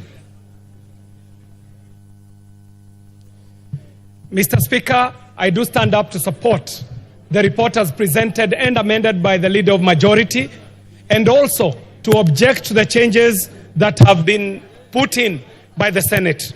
Honorable Speaker, right from the onset, I'd like to say that this bill in itself, opportunity for this House to start addressing some of the matters that are being conversed, even by the young people who are calling themselves Gen Zs. The issue of conflict of interest in the management of affairs of government is a thorn in the flesh to this country. So, Mr. Speaker, where this House was seeking to remedy some of these maladies, it looks like Senate is keen on taking us back to a place where we are not able to counter the issue of conflict of interest. And for that reason, Mr. Speaker, I do object. Mr. Speaker, the issues that are being canvassed in the country today are calling us to order. It is at a point like this when we ought to ask ourselves as a republic, issues of conflict of interest aside, even the constitution of this country, Mr. Speaker, is now ready for an audit. This constitution has been with us for a good 15 years. It is at this point that we should ask ourselves, how has this constitution served us in the last 15 years? And when we audit the constitution, we shall put Senate on the spot. We shall ask ourselves, in its composition as it is right now, Mr. Speaker, is the Senate serving Kenya right? And to my mind, there are some amendments in the Constitution that would occasion for us to relook at how Senate is constituted. As it is, Mr. Speaker, Senate is required to be attending to the matters of counties, Mr. Speaker. And even as the Gen Zs are calling out the rot in the national government, we know that there are even bigger problems in the counties, Mr. Speaker. And if Senate was true to its roles, Senate would have already gone into these county governments and checked on the rot that is happening in the executives of counties, Mr. Speaker. The rot and the conflict of interest that is happening in the business that is being conducted in counties. So, Mr. Speaker, I do object vehemently, and I say that even as we are looking at these matters of conflict of interest, it is the right time that this country had a conversation with itself on how the Constitution has served us for the last 15 years. Finally, Mr. Speaker, I do believe that if we look at how Senate is composed, we as a country might decide to borrow a leaf from jurisdictions like that of the UK, where the House of Commons has its job laid out for itself. But the House of Senate in the UK, Mr. Speaker, and you would be one to tell us, is a house that is reserved for very esteemed people and citizens, Mr. Speaker. That if we were to recompose our Senate, we might decide that we shall reserve the Senate for those Kenyans who have served so diligently in very specific areas, and they would be the people that we would be nominating to Senate, so that it is a proper nyumba la wazee which advises the country on very topical and very technical issues from a point of information. As it is right now, the Senate does find itself at times with no business to prosecute other than to meddle with the work that is being done by the National Assembly. And as such, they use their time to do what we have seen this afternoon. So, Mr. Speaker, I object the amendments made by Senate, and I do support the report as presented and as amended and presented by the Leader of Majority. I do support, Mr. Speaker. Thank you very much. Those who are on the screen, like Ndindi Nyoro, Johanna Ngeno, John Gitonga, you are all for appropriations. Now the mover should be called upon to reply. Majority Leader, you may now reply. Thank you, Honorable Speaker. And let me thank the few members who have contributed and commit that we will, upon rejection of the amendments from the Senate, and I want to beg that members do vote to reject, we will immediately constitute a mediation committee to be able to consider this bill and amendments afresh. I therefore beg to reply. Order, members, take your seats. Members on their feet, Sabina Chege, take your seat. Order, Sabina Chege, take a seat. Wamshomba, take your seat. Pasaris, take your seat. Honorable members, I now put the question, and those who vote yes will be supporting the amendments from the Senate, and those who vote no will be rejecting. I now put the question, which is that the Senate amendments to the Conflict of Interest Bill, National Assembly Bill number 12 of 2023 be now considered. As members of that opinion say aye. As members of the contrary opinion say nay. Nay. The nays have it.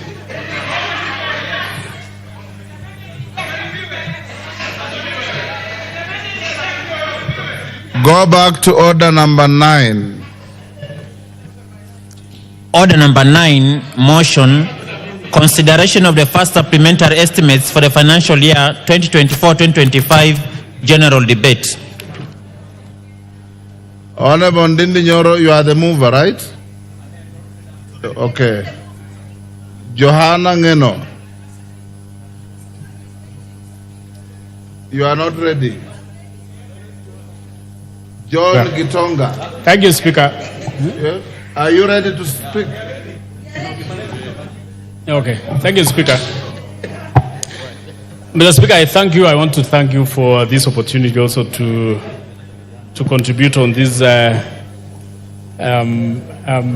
budget, supplementary budget. Speaker, we have realized that there has been difficulties in the country, Mr. Speaker, and this prompted the withdrawal of the finance bill, which was meant to finance to some extent some of the expenditures in our budget, Speaker, and therefore there had to be some austerity measures and some changes to accommodate the much we can collect. Mr. Speaker, I wish to thank the chair for budget for sitting and looking into the issues that we had tabled before the committee. And Speaker, I want to say that as a committee for housing, we factored in, of course, Mr. Speaker, the issues, the needs, which, of course, the people of this country were expecting to appear in that particular supplementary budget. Speaker, we want also to understand that this supplementary budget will have a lot of constraints, and, of course, there are so many shortfalls, and especially on funding some vital projects and programs. Mr. Speaker, I particularly, the State Department for Public Works was majorly affected, Mr. Speaker. And remember, this is a very vital organ, especially on inspecting and monitoring and evaluating all the projects which are done in the country, Mr. Speaker. But most importantly, remember the rain that ravaged the country, Mr. Speaker, carried so many food breaches which had been done to allow students cross over to the other areas, to allow even women who are crossing to the other areas for markets, carrying their products. Mr. Speaker, we heard, or the State Department had requested for the construction of the food bridges to allow these crossovers. But, Mr. Speaker, due to the fall of the finance bill, Mr. Speaker, the whole budget which was allocating these particular activities was completely downed. Mr. Speaker, the budget also has given breadth to the employment permanently of the JSS teachers. Remember, Mr. Speaker, we still have a very big and a huge challenge on the issue of JSS, on the issue of our classrooms. Mr. Speaker, this CBC was introduced without considering so many factors. Now it is a baby that we have to nurture. It is something that we have to deal with. It is a matter that we cannot throw it out of the window, Mr. Speaker. And therefore, when this budget was cut, the President looked into whether we are going to throw out the JSS teachers, because that was a very big challenge. But in his wisdom and the wisdom of the Budget Committee, they have managed to allocate good funds to ensure that we have all these JSS teachers employed and be placed under permanent employment. Mr. Speaker, remember, this is a very vital area. We also ensure that the CBA, collective bargaining agreement, is considered. And this is a very vital thing, which of course will also give our teachers our teachers comfort, because, you know, Mr. Speaker, the foundation of this country is based on education. And just like what somebody said, or a very great person one day said, and education is an equalizer. It is a factor that equalizes all the rich and the poor. They put them in the same pool, Mr. Speaker. So this budget is considering majorly and putting into serious consideration on matters of education, because that is one area that we consider as very fundamental. Mr. Speaker, we know even the roads, we know the electricity, the energy, the Ministry of Energy, most of the issues were cut. But, Mr. Speaker, most importantly, now that from the mood of the communication you just sent to this House, Mr. Speaker, you read to this House, Mr. Speaker, where most of the nominees to the cabinet are now from the opposition side, Mr. Speaker. I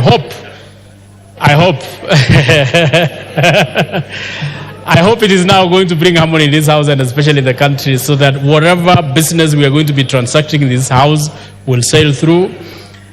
And I'm taking this opportunity to welcome members of the opposition now that they are part of government to help this country to stabilize. And I know the reason why we had that particular move, Mr. Speaker, is to allow this country to have stability, allow this country to move forward, allow this country to focus, allow this country to actually ensure that all the issues, all the projects which have been slated are properly delivered and done. And even as we are passing this supplementary budget one, Mr. Speaker, I wish, as a word of caution, Mr. Speaker, we have seen, even in our committees when we were trying to pass some of the proposals by the state departments, we wanted to ensure that most of the monies, because, Mr. Speaker, where we are collecting this money, the people of the Republic who we are taxing to get this money are going through a lot of pain. So our major request and demand by this House, Mr. Speaker, is that any money allocated for majorly projects, Mr. Speaker, should be utilized on projects, and especially projects, Mr. Speaker, which bring development to our people and to the people of this Republic. So, Mr. Speaker, I wish to say that we will, as much as possible, try to cut some of the expenditures, but most importantly, Mr. Speaker, the cuts which have been placed on development areas, Mr. Speaker, the little that has remained must be properly utilized. And now that we are having almost a new cabinet, though some of them are the same old faces, but we are having almost a new cabinet. We want to ask the members of the cabinet who are coming in, where especially if they were to be passed or vetted and passed in this House, Mr. Speaker, that it is time to work for this country. It is no time to work for yourself. This is no time to reap. This is no time to steal. This is no time to waste. These are monies which we collect painfully from the people of this Republic. So even as we are going to vet these particular cabinet secretaries whose names have been forwarded to this House, Mr. Speaker, our core mandate as this House is to ensure that we vet and pass members of the cabinet who we know their background has nothing to do with corruption. And if they pass that test, Mr. Speaker, we hope they are going to deliver to this nation. They are going to build this nation. They are going to work hard, just like what the president is trying to do, so that we don't look back and say, these are the people who failed this country. So each one of us has a responsibility. As a House, we have the responsibility. As a cabinet, they have the responsibility. As a president, also has the responsibility to ensure that whatever money we appropriate in this House, Mr. Speaker, whatever money we tax the people of this country, Mr. Speaker, and put in the budget must be utilized without corruption, without stealing. I thank you, Mr. Speaker, and I support. Nairobi Women Rep. Oh, you are not ready. Oh, Rosa Buyu.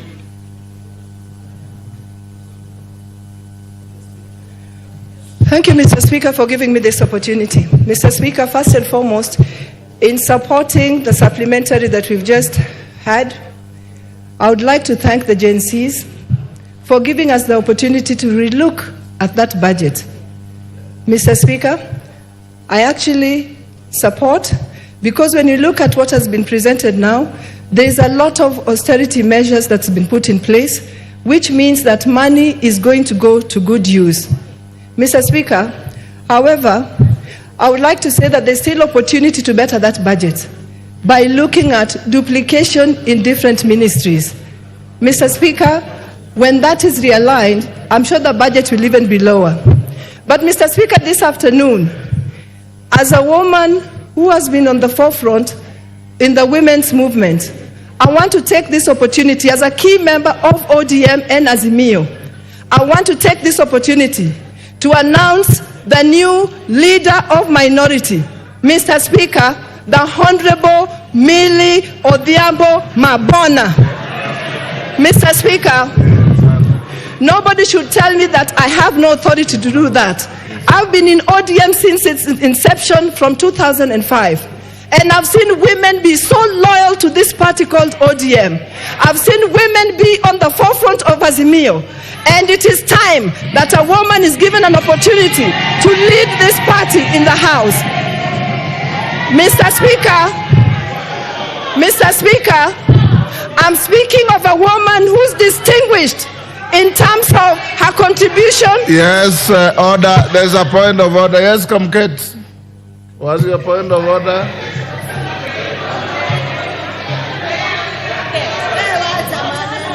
Yes, Kamket. Mr. Speaker. Yes. I'm standing on standing order number 91, and also on relevance, and also, Mr. Speaker, the honourable member is is anticipating debate, because there is no motion in this House, Mr. Speaker, about any appointment. There is no motion on this floor about any appointment of anyone to anywhere. And from the experience, Mr. Speaker, from our own experience yesterday, we now know that what is announced outside, what is your point of order? There, on two matters. Is she in order, Mr. Speaker, for the honourable lady to anticipate debate? And two, is she relevant in what she's saying? Is what she's saying relevant to the debate on supplementary? Continue. Mr. Speaker, I'm not preempting any debate. I'm not talking about any cabinet minister, but I'm talking about a seat that seems to be vacant, and I'm talking about a distinguished member of this National Assembly. I'm talking about a woman who is serving her 4th term, and a woman who's distinguished in debates in this House. I'm talking about a distinguished lawyer, and I'm talking about a distinguished human rights defender. And I'm saying it is time for Millie Odhiambo Mabona to take the leadership of minority. And thank you, Mr. Speaker. Order, honorable lady members. I know you are operating within the exuberance of feminism, but your wailing in the House is out of order. Next, we have John Gitonga. Is he here? You know, some of you key in and then leave. Is he here? No. Kiarie? Mr. Speaker, it's a great honor to be contributing to this motion on supplementary budget. And as I speak chairing the Committee on Communication, Information and Innovation. And Mr. Speaker, yes, we have been given an opportunity to look at the budget. We in the sector are actually running into a big problem, even with the budget cuts that are happening. Mr. Speaker, if you look at the trend of how the cuts were done at Treasury, they were targeted on certain issues. In the attempt to implement austerity measures, the area of communication is greatly affected across board. Unfortunately, Mr. Speaker, there are ministries and departments and agencies in these governments whose sole responsibility is communication, Mr. Speaker. For example, there is the Department of Broadcast and Telecommunication. In the blanket cuts, this department has been left with a situation where we might go for an entire year where they are only able to pay salaries but not conduct any developmental issue, being that their core business is communication, in such a way that if blanket cuts are done across board affecting communication, their core business is greatly affected. Mr. Speaker, I do support the supplementary budget as we have done. However, Mr. Speaker, it must be said in this parliament that Treasury ought to change its budgeting regime and the way that it does budgeting.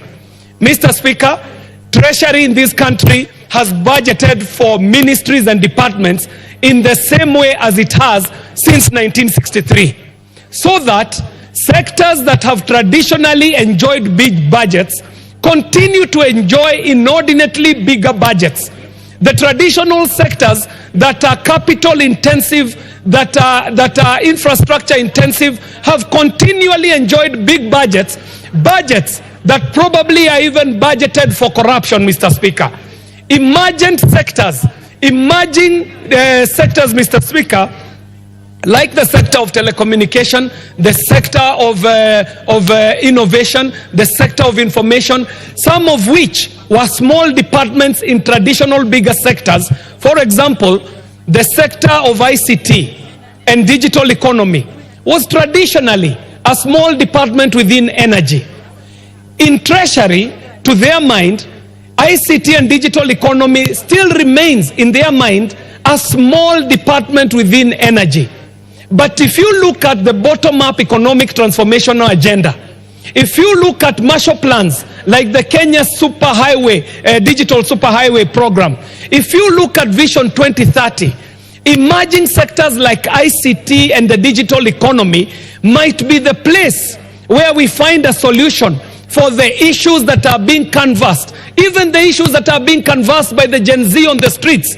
They are talking about youth engagement. They are talking about employment.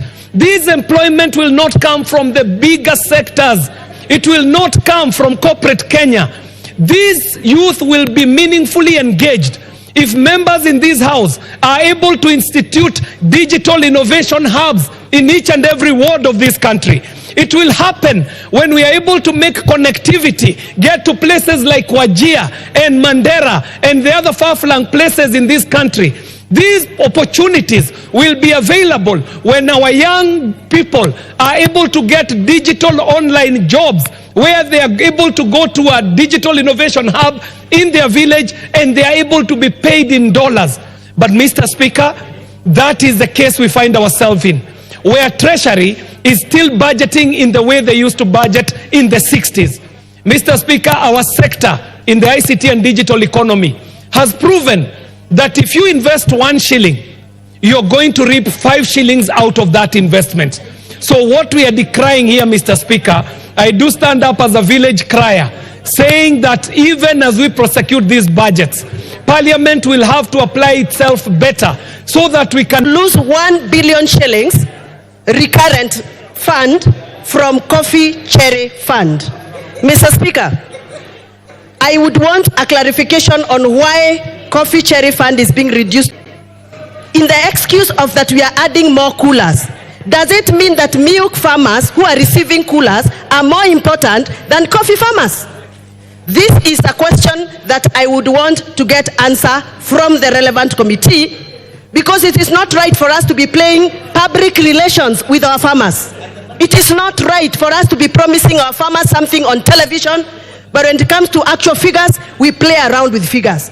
So I will not support this until I'm clear why coffee farmers are getting a reduction. Thank you, Madam Speaker. Thank you. Chair Budget, you will note the concerns of members. You can respond to them during reply. Dr. Ochanda.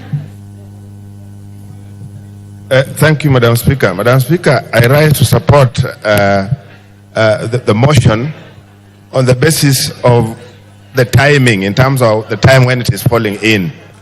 Madam Speaker, this appropriation is coming in at a time when precedents have been created. We have basically created precedents in this country. A precedent, and number one, that a finance bill has been rejected nearly as a first time in the history of this country. Number two, we are doing this against a backdrop that members were very elated about the appropriation that we had done last, before we did the finance bill, Madam Speaker. Madam Speaker, as I look through this supplementary appropriations, my view is that if we had time, where we are not able to get the 400 billion shillings, Madam Speaker, if we had time, I believe we are able to get this money. Number one is the amount of what is appearing as vote and programs that are placed in different departments, but are getting monies differently. If we went ahead, particularly to synchronize in terms of, like, for example, if you look at the Department of Immigration, there are things that are talking about population services. Population services are in immigration. Then we also have issues to do with population in planning. I want to believe that if these things were merged and were looked at as one, we would have saved quite a bit of money here. The same goes to where we are having Department of Irrigation, we are having Department of Water. I think these are areas where, if we looked at thoroughly, there are areas where we can make savings. But beyond that, Madam Speaker, since all this began, the head of state has indicated scrapping of more than 40 parastatals. These parastatals are already still here in the supplementaries with allocations through the departments that they fall. So, Madam Speaker, if we looked through this, if we had time, and I think this is exactly what the Budget and Appropriation Committee needs to look at, the issue of cleaning duplications and the issue of costing and marrying together the monies that were supposed to be going to the parastatals that are being scrapped, then if you put them together, Madam Speaker, I believe we are able to get the 400 billion that we are looking for by cutting some of these areas in terms of the budgets that were necessary. The other thing is the whole issue of pilferage. If we are able to get to close all avenues of pilferage, all avenues where we are getting issues of corruption, particularly today the President has pronounced himself the issue of procurement. I think if we closed all these avenues, Madam Speaker, I believe and I strongly believe that we are able to get the 400 billion shillings that are making us get to this arrangement where there's no money for development, Madam Speaker. Thank you very much. Member for Manyata, Honorable John Gitonga, are you on this one? If not, I'll give to member for Sirisia. If not there, I'll give the member for Tetu, Honorable Geoffrey Mwangi. Thank you, Madam Speaker, for the opportunity to contribute and support this supplementary budget. Madam Speaker, we are in a very, very interesting time as a country, because for the first time, matters economy, matters governance are taking center stage in this country, something that we have not had in a long, long time.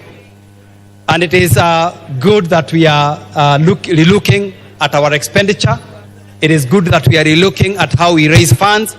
It is good that we are looking at how we finance the governance of this country. Madam Speaker, I would like to start by calling out our Treasury. Because, Madam Speaker, partly some of the problems that we have found ourselves in may have been the lack of thoroughness that we have exhibited in how we have prepared the different financial documents, be they budget or be they appropriation. And, Madam Speaker, it is important, without preempting debate on the individuals who have been selected to take charge of Treasury, to say that it is important that we get the best brains at Treasury. So that some of the challenges that we have gone on with the documents that have been rejected by the public and have put us in the spot as members of this House, at least we can be able to perform much, much better in future in terms of our budget and appropriations preparation. Madam Speaker, having said that, even as we try to exercise different austerity measures, even as we try to juggle with the minimal resources that we have and move them around to be able to satisfy the different needs in our country, it is important, Madam Speaker, that we continue and maybe even up the ante on the war on corruption and the war on wastage. Because, Madam Speaker, sometimes we talk about austerity, then we realize the only austerity we achieved is by cutting important programs or reducing funding to important programs. But the money that gets lost through wastage, the money that gets lost through corruption remains the same. And as some of the people who have said here, we not only need to look at the national government, but we also need to look further down into the county government. Because if we do not win the war on corruption, we will continue about talking about austerity, we will continue talking about not raising enough resources for a long, long time, without achieving whatever, any meaningful progress. Madam Speaker, it is important that we also create a lean government, a government that is small enough to meet the needs of the people, but also big enough to execute the mandate that it has been given. I personally believe, Madam Speaker, that the government has no business being in business. And that is why, when the President calls out and says that there are some parastatals who would like merged or would like wound up, that is something that I support. In this country, Madam Speaker, we have over 350, plus parastatals. Some of them have duplicated functions. Others can barely, even survive without getting the annual budgetary support that they get from Treasury. Madam Speaker, we have to say what is important. What is the work of a government? It is to provide education. It is to provide things like health services. It is to provide, things like security and the rest. When the government is in the business of, milling machines, the government is in the business of, milling cotton and things like that. Those are things that can be best done, and they've done even better by the private sector. And Madam Speaker, if you look at this country, you can tell me any service that is offered by the government, especially those parastatals, which does not have a problem. When it comes to power, we have issues of reliability, we have issues of adequacy, and we have very many other issues. Where the services offered by the private sector, in a lot of instances, move so much better and are even cheaper. So it is time that we started looking at what is the core mandate of the government and ensure that only those functions are supported. But even as we work on this budget, and to support my chairman of the ICT committee, we must look into the future. We have continued putting a lot of money in the traditional brick and mortar economy, and we have forgotten to be futuristic. If you go to the United Arab Emirates, they have a minister for AI. They are thinking about futuristic things of where the world is going. We still have, and rightly so, an obsession with roads, an obsession with water, and those are all good things. But as we fix the past, we must also continue talking about the future. How much money are we allocating in research? How much money are we allocating in AI? How are we helping to build a futuristic government even as we take care of the past? So, Madam Speaker, I rise to support the supplementary budget, but I request that the chairman of the budget committee and his people at Treasury continue to do a budget that is purposeful, that is helpful for this country going forward. I rise to support, Madam Speaker, with those comments. Thank you. Chair at National Administration, Honorable Tongoyo. Thank you so much, Madam Speaker, for giving me an opportunity also to add my voice into this very important debate. Madam Speaker, from the very onset, I want really to appreciate and commend the Budget Committee led by their very able chair for burning the midnight oil to have this report ready. In fact, Madam Speaker, about last night, I was trying to call the chair, and he told me he went to bed around 4 a.m. And at the same breath, Madam Speaker, also want to commend all chairs, departmental chairs, who actually also participated in making this possible.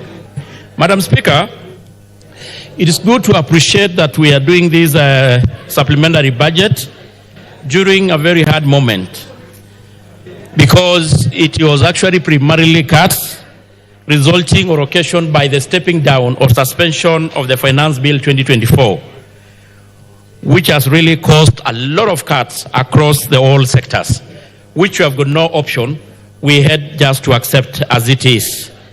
But having said this, Madam Speaker, I want really to appreciate that the Budget Committee had really tried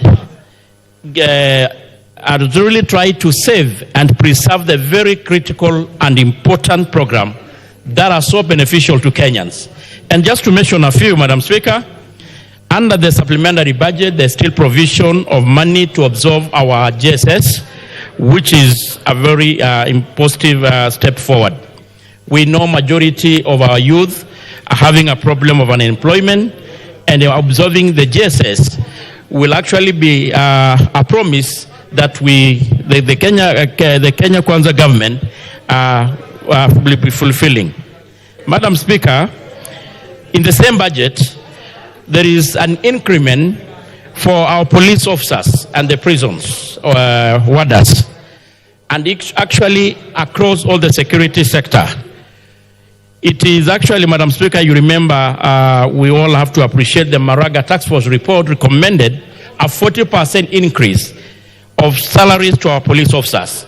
And even the President has committed so, and in this budget, The same money has been provided, a tune of 3.5 billion has been provided to enable our police officers get their salary increment starting this month as promised by the President.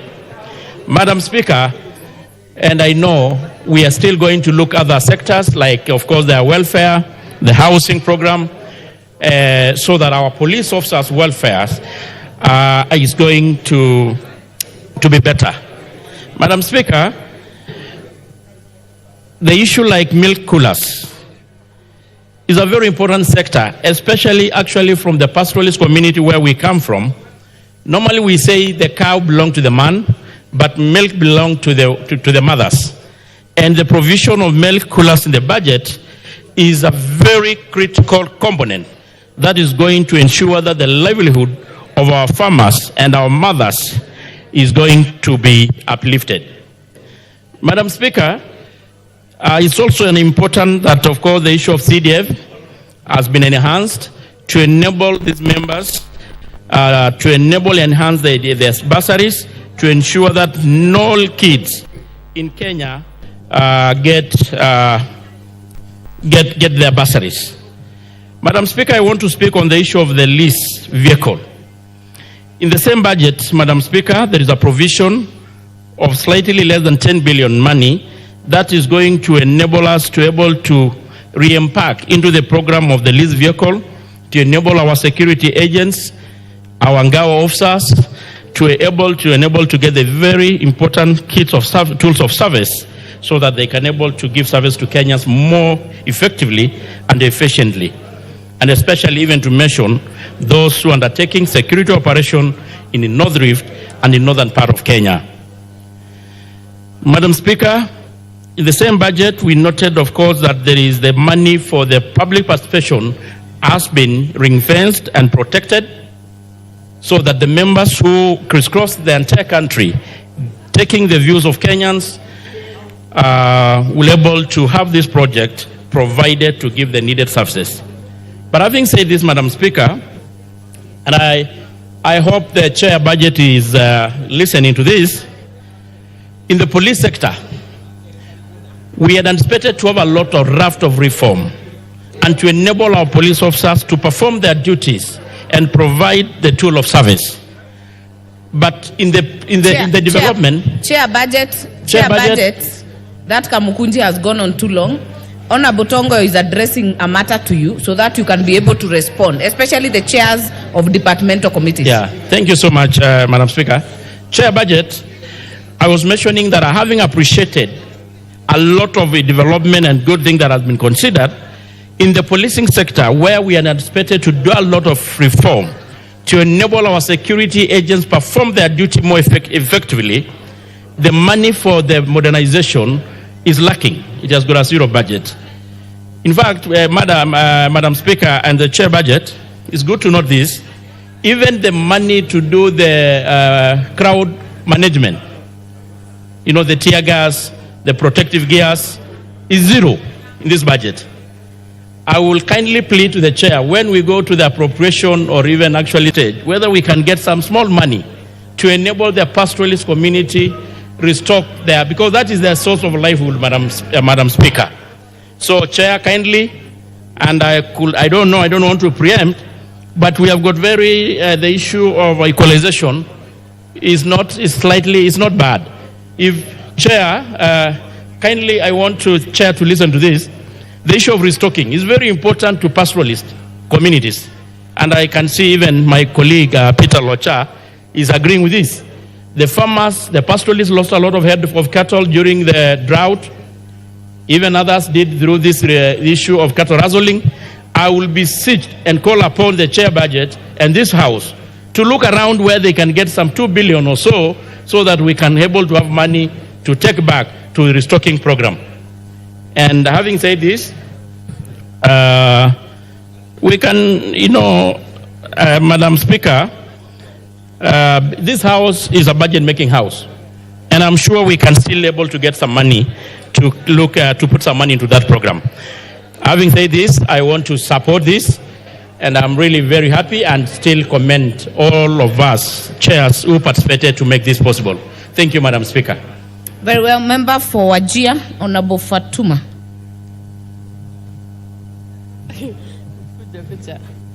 Thank you, Madam Speaker. I would like to make my contribution on this budget, the supplementary estimate for the financial year 2024-25. But before I do my contribution, Madam Speaker, and I want to get your attention, Madam Speaker. Can I get your attention, Madam Speaker? I want to get your attention, Madam Speaker. Yes, I want your attention, Madam Speaker. I said before I do my contribution, I want to express my disappointment, to be honest. I came here very early in the morning, and my card was in the computer. And not just me, some of the new members in this parliament have been wanting to speak from yesterday. But I don't understand what happens in this clerk office that we are not given a chance to say something. And for once, I want to talk to the leadership of this house. Mr. Ichungwa, if you can hear me, I'll be more than glad if you hear me, Mr. Ichungwa, that us, the members, the first timers, we also want to speak. Mr. Ichungwa, I was saying, I want to talk to the leadership of this house. The new members of this house, they come here very early. They are not given a chance to say something. And I really don't understand what is going on in the clerk's office and the speaker. I say that because I was number 2 when I came here early in the morning. Let me just finish. I was number 2, and to date, we are just seeing people raising their hand, giving, to talk. Let us just know. If you don't want us to speak, let us know. Gen Zs have really shown us the way. Honorable Fatuma. Yes. Order. Because you have come to the clerk's table, you have come to me, and there was a directive by the substantial speaker that every time, please take your seat, every time an order is called, the screen is cleared. Because what we see every day is what you have seen me call for members by following each other, and they are not in the house. People put a card and disappear. People put a card on an issue, yet they don't want to speak to it. So we are implementing that every time a new order is called, and you can also not put a card in the morning to speak in the afternoon. You'll understand, and we have tried to explain to you. So I hope that is clear enough as guidance not only to you, but to the House. Thank you, Madam Speaker. Well noted, but I was, again, the first person to enter this house this afternoon because I really wanted to be heard. And I still say I'm disappointed by the leadership. You're on the floor, Honorable Fatuma, please. So having said that, Madam Speaker, I'll move to what I wanted, my contribution, Madam Speaker. First, I would like to thank the committee for agreeing with the Gen Zs for taking a budget cut. Indeed, I want to appreciate the Gen Zs for forcing not just the members of parliament, but Kenyans in large, for accepting to live within their means. And having said that, Madam Speaker, there are institutions that gained. I want to applaud the committee for looking at the doctors, the internship doctors, the JSS teachers, and the feeding programs, so that our children can be fed. Madam Speaker, the elephant in the room, Madam Speaker, still, we need to go further and cut our codes according to our size. There are ministries that are given monies that there is duplication of roles, Madam Speaker. If I may highlight a bit, the Office of the Deputy President, there is money that is given for alcohol and for alcohol use. We also have NACADA. Someone will ask, why will we give Office of the Deputy President such a huge money when we have NACADA who can also fight against drug abuse? And it's something food for thought. We need to discuss that so that we can also cut our budget and see, because we are talking of lean budget, those are areas we need to look at. Madam Speaker, I have heard my sister, Mudhoni, saying they were given 2 billion for the coffee. And that has actually made me think, for those of us who come from the northern part of this country, whether we will ever see a day we'll get 2 billion for the restocking of our livestock, or even those who fish, or those who do mira, and many others. So it's something for our budget chair to see, so that even us, our livelihood can be improved. Lastly, Madam Speaker, I want to discuss on the ministry.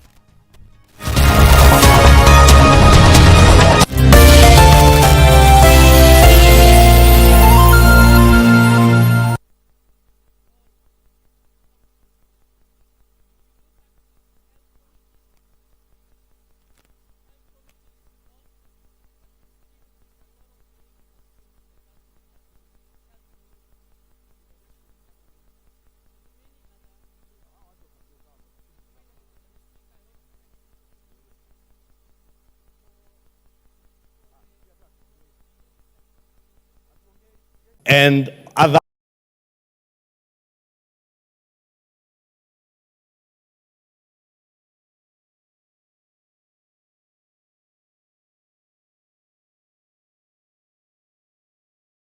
austerity measures that will be carried on in the course of the financial year.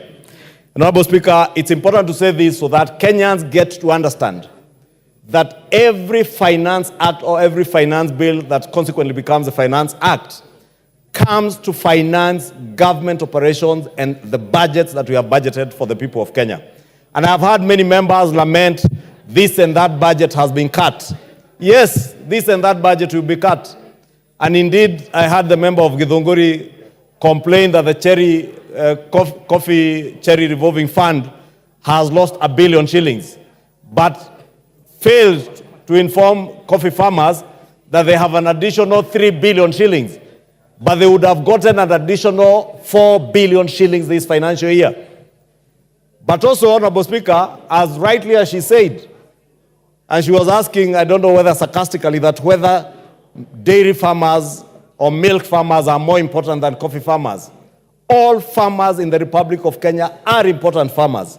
And that is why even dairy farmers in Githunguri, dairy farmers in Kikuyu, dairy farmers in Karachuonyo, dairy farmers in Bungoma, in Kandui constituency, and those in Kuresoi, south and north, will benefit from milk coolers, because it is a key promise that this administration promised dairy farmers, that we will ensure that there is substantive value addition in the milk value chain, Honorable Speaker. And therefore, as much as within the last budget that we had just approved, there wasn't money for milk coolers and for dryers for maize farmers, we have now made sure that there are resources that are being allocated to ensure that we also secure the post-harvest losses from our maize farmers.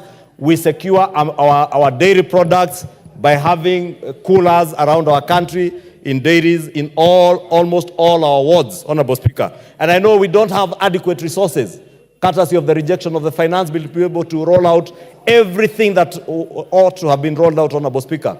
You have had many of, and this morning, Honorable Speaker, I had an engagement with the young people who keep sending us messages. A young girl called Jane, who told me she's a student at MKU, complaining that they have no access to university funding, Honorable Speaker. But I want to assure Jane and many other university students that the Committee on Budget has made sure that under the differentiated unit cost and also resources that have gone to the Higher Education Loans Board, no child, no student in university, no child or student in our TVET institutions will lack to access higher education on account of either capitation through DUC or either getting loans and sponsorship or scholarships, and also be able to roll out critical development and other social programs in education, Honorable Speaker, even capitation to our day and boarding secondary schools, and also our JSS teachers, the JSS capitation, Honorable Speaker. All these things must run concurrently, even as difficult as things are under the rejected finance bill, Honorable Speaker. Honorable Speaker, There are certain things, Honorable Speaker, that were in the Finance Act or the Finance Bill, it never became an act, that would have helped this country also realize very many other developmental objectives.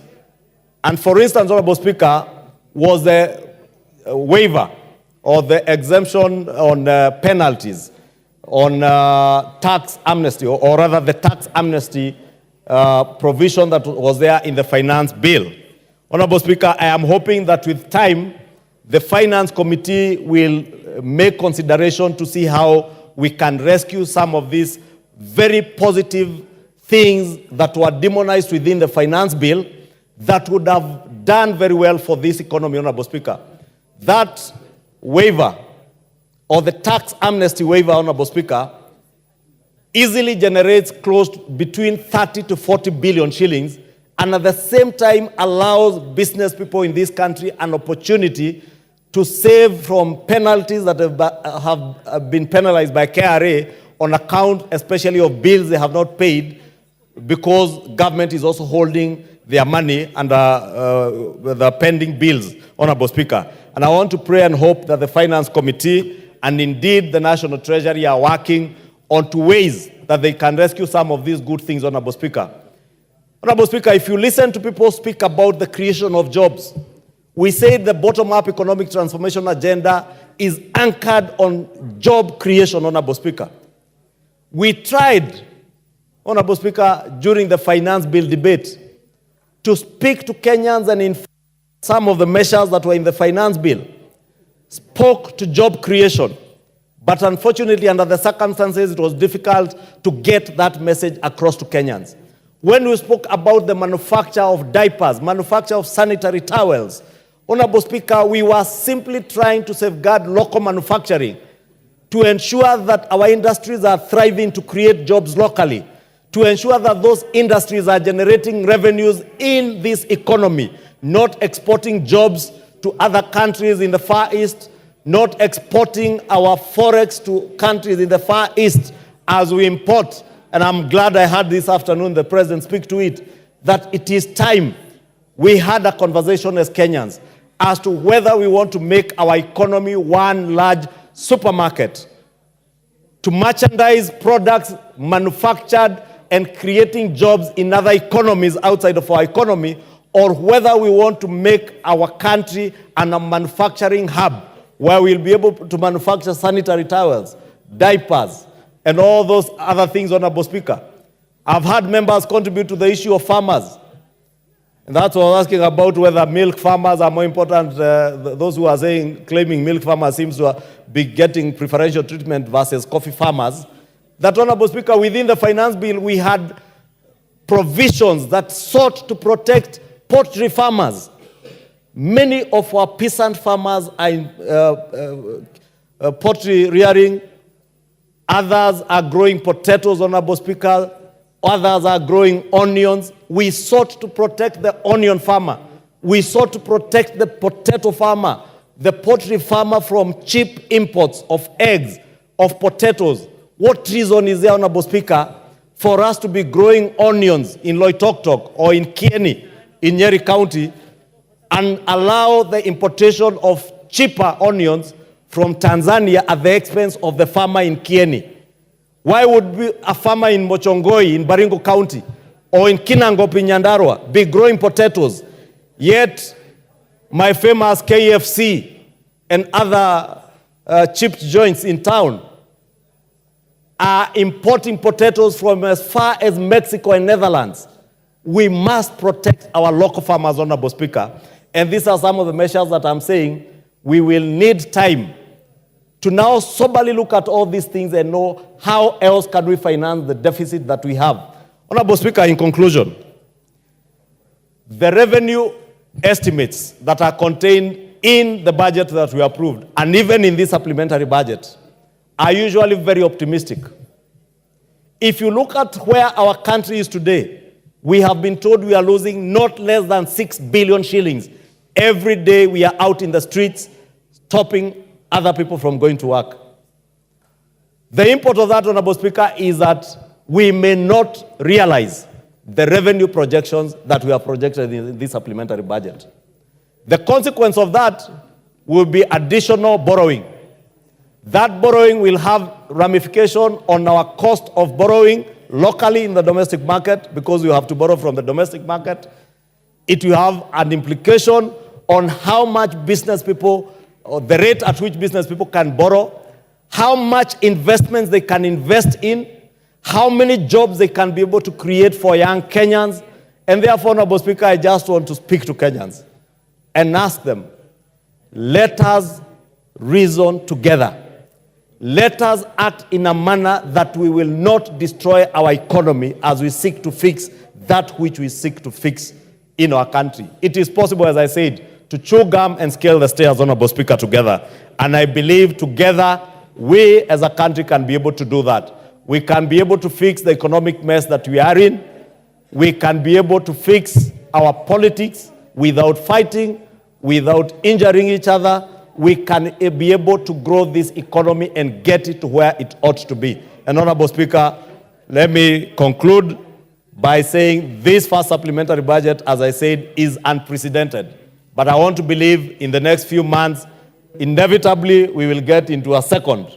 And this year, I foresee even a third supplementary budget, and ask the National Treasury that as they begin implementing this budget, Honorable Speaker, and as the new government ministries and state departments take shape, they will need to further review these budgets further to be able to align them with the new governance system that will be there, and to ensure that there are further cuts, so that if the projected revenues that we project are not realized, then we do not need to go out and borrow much more. Because even that space to borrow more money, we are almost hitting the ceiling that we set in this House, Honorable Speaker, and therefore it will not be feasible to continue borrowing. Honorable Speaker. Time is up. Member for Chepalungu, Honorable Victor Koech. Thank you so much, Madam Speaker. I equally want to appreciate the opportunity you've given me. So I also heard my voice on the ongoing debate on the report by the Budget and Appropriation Committee, led by Honorable Ndini Nyoro. I want to laud them and to congratulate them for the good work they are doing. The President, while refusing to assent to the finance bill, clearly said from this report, the Budget and Appropriation Committee has given us a report, and in this report, the Office of the Presidency, together with the Office of the Deputy President, has faced a huge budget cut to a tune of 4.2 billion shillings. This is a clear indication that what the President says is what is being done and what is being undertaken by our committees. Madam Speaker, we were so sad that JSS, our teachers who have been serving us as a country through or under internship, were going to continue serving us under internship. But the Budget and Appropriation Committee saw it well and gave us a solution. And now our teachers are a happy lot, and it is a clear indication that in a few months' time, their confirmation is going to come through. And equally, Madam Speaker, coming from a constituency that greatly relies on dairy farming, I am happy as a member because money for milk coolers is still available through this budget. And it is a clear indication that mopping up of milk is going to happen. It is going to benefit my farmers from my constituency and from the dairy farmers within the country. Further gains, Madam Speaker, on the same is the issue of internship. Availing money through this budget to recruit more interns is a clear indication that this country is moving toward the right direction, ensuring that the graduates who graduate from various institutions are going to be engaged somewhere as they gain experience or as we prepare them for future markets. But sadly so, Madam Speaker, it is important to note that whenever we have a budget, we equally have a finance bill which translates to a finance act which funds this particular budget. We were not able, because we lost the finance bill, to actually put into budget the money for last mile. This money was going to greatly help the constituencies, and especially the constituency that I represent, that is Chepaluko constituency. It is important to note that sadly, we lost 14.5 billion, of which each constituency was going to get 50 billion. It is now upon the Budget and Appropriation Committee, led by Honorable Ndini Nyoro, together with us, members of this House, to look into the ways that we can bring back this particular amount of money in September, so as to ensure that we increase or we enhance electricity connectivity within our constituency. They say, Madam Speaker, if you want to remain in power, you have to give people power.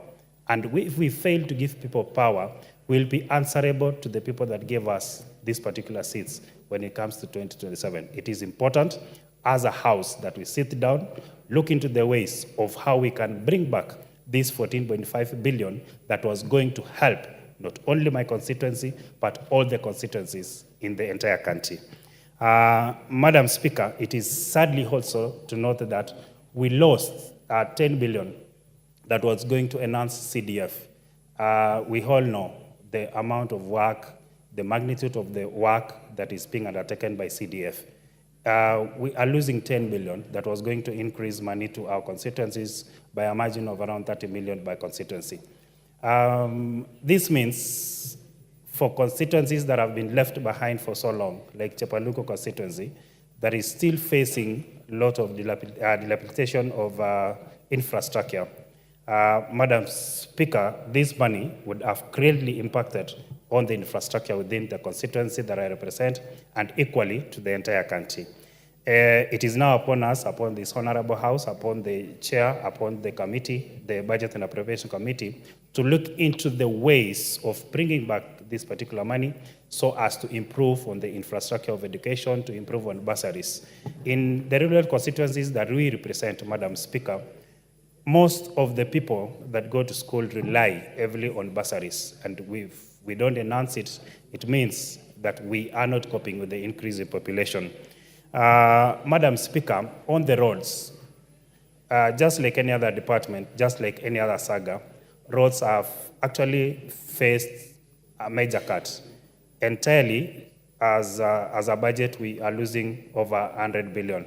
Roads is a major critical infrastructure that is going to spur economic growth within our constituencies.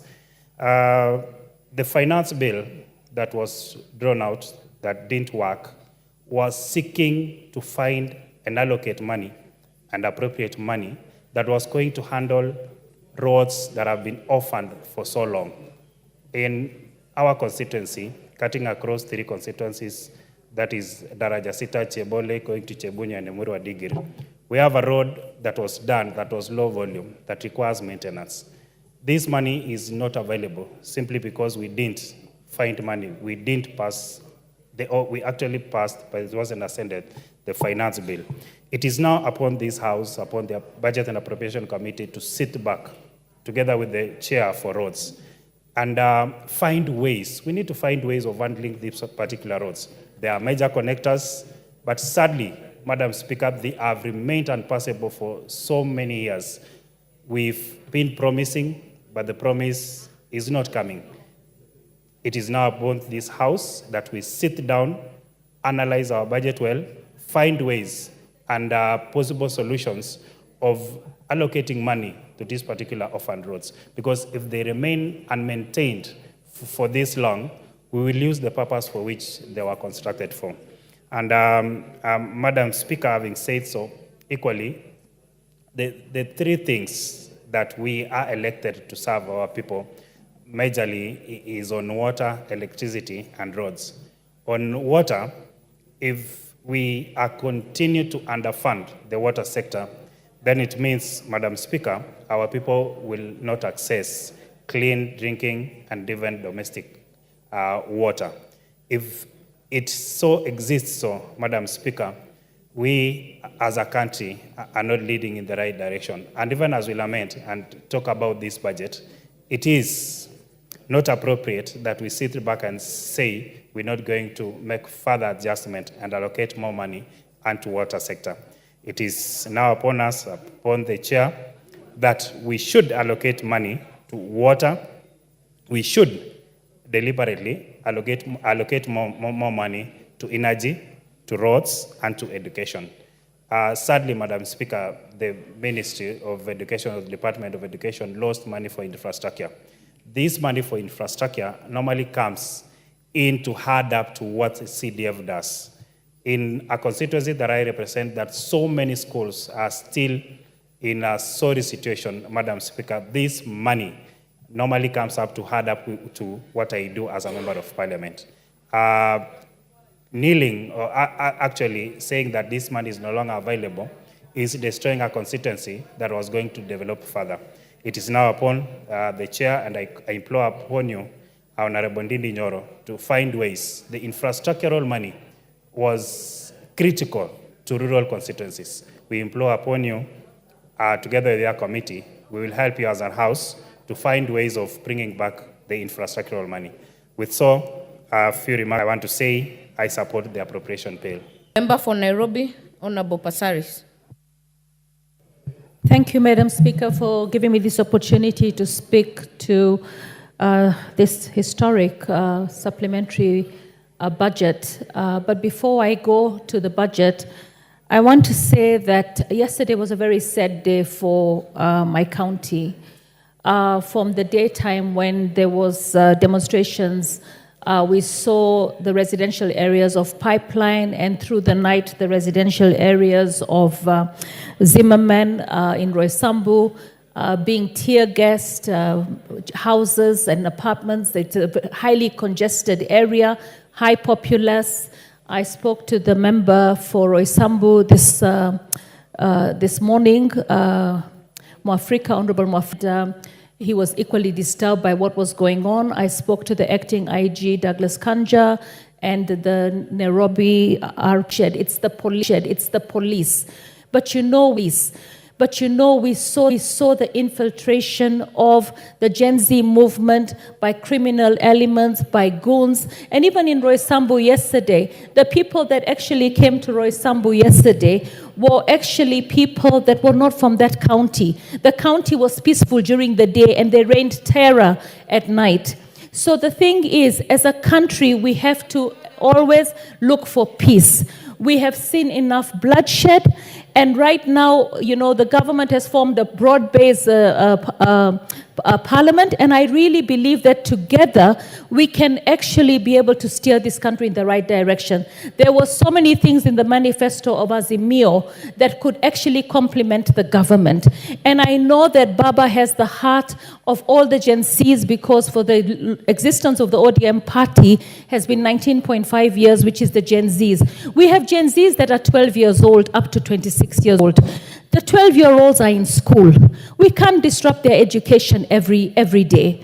We also have a lot of people who are unemployed.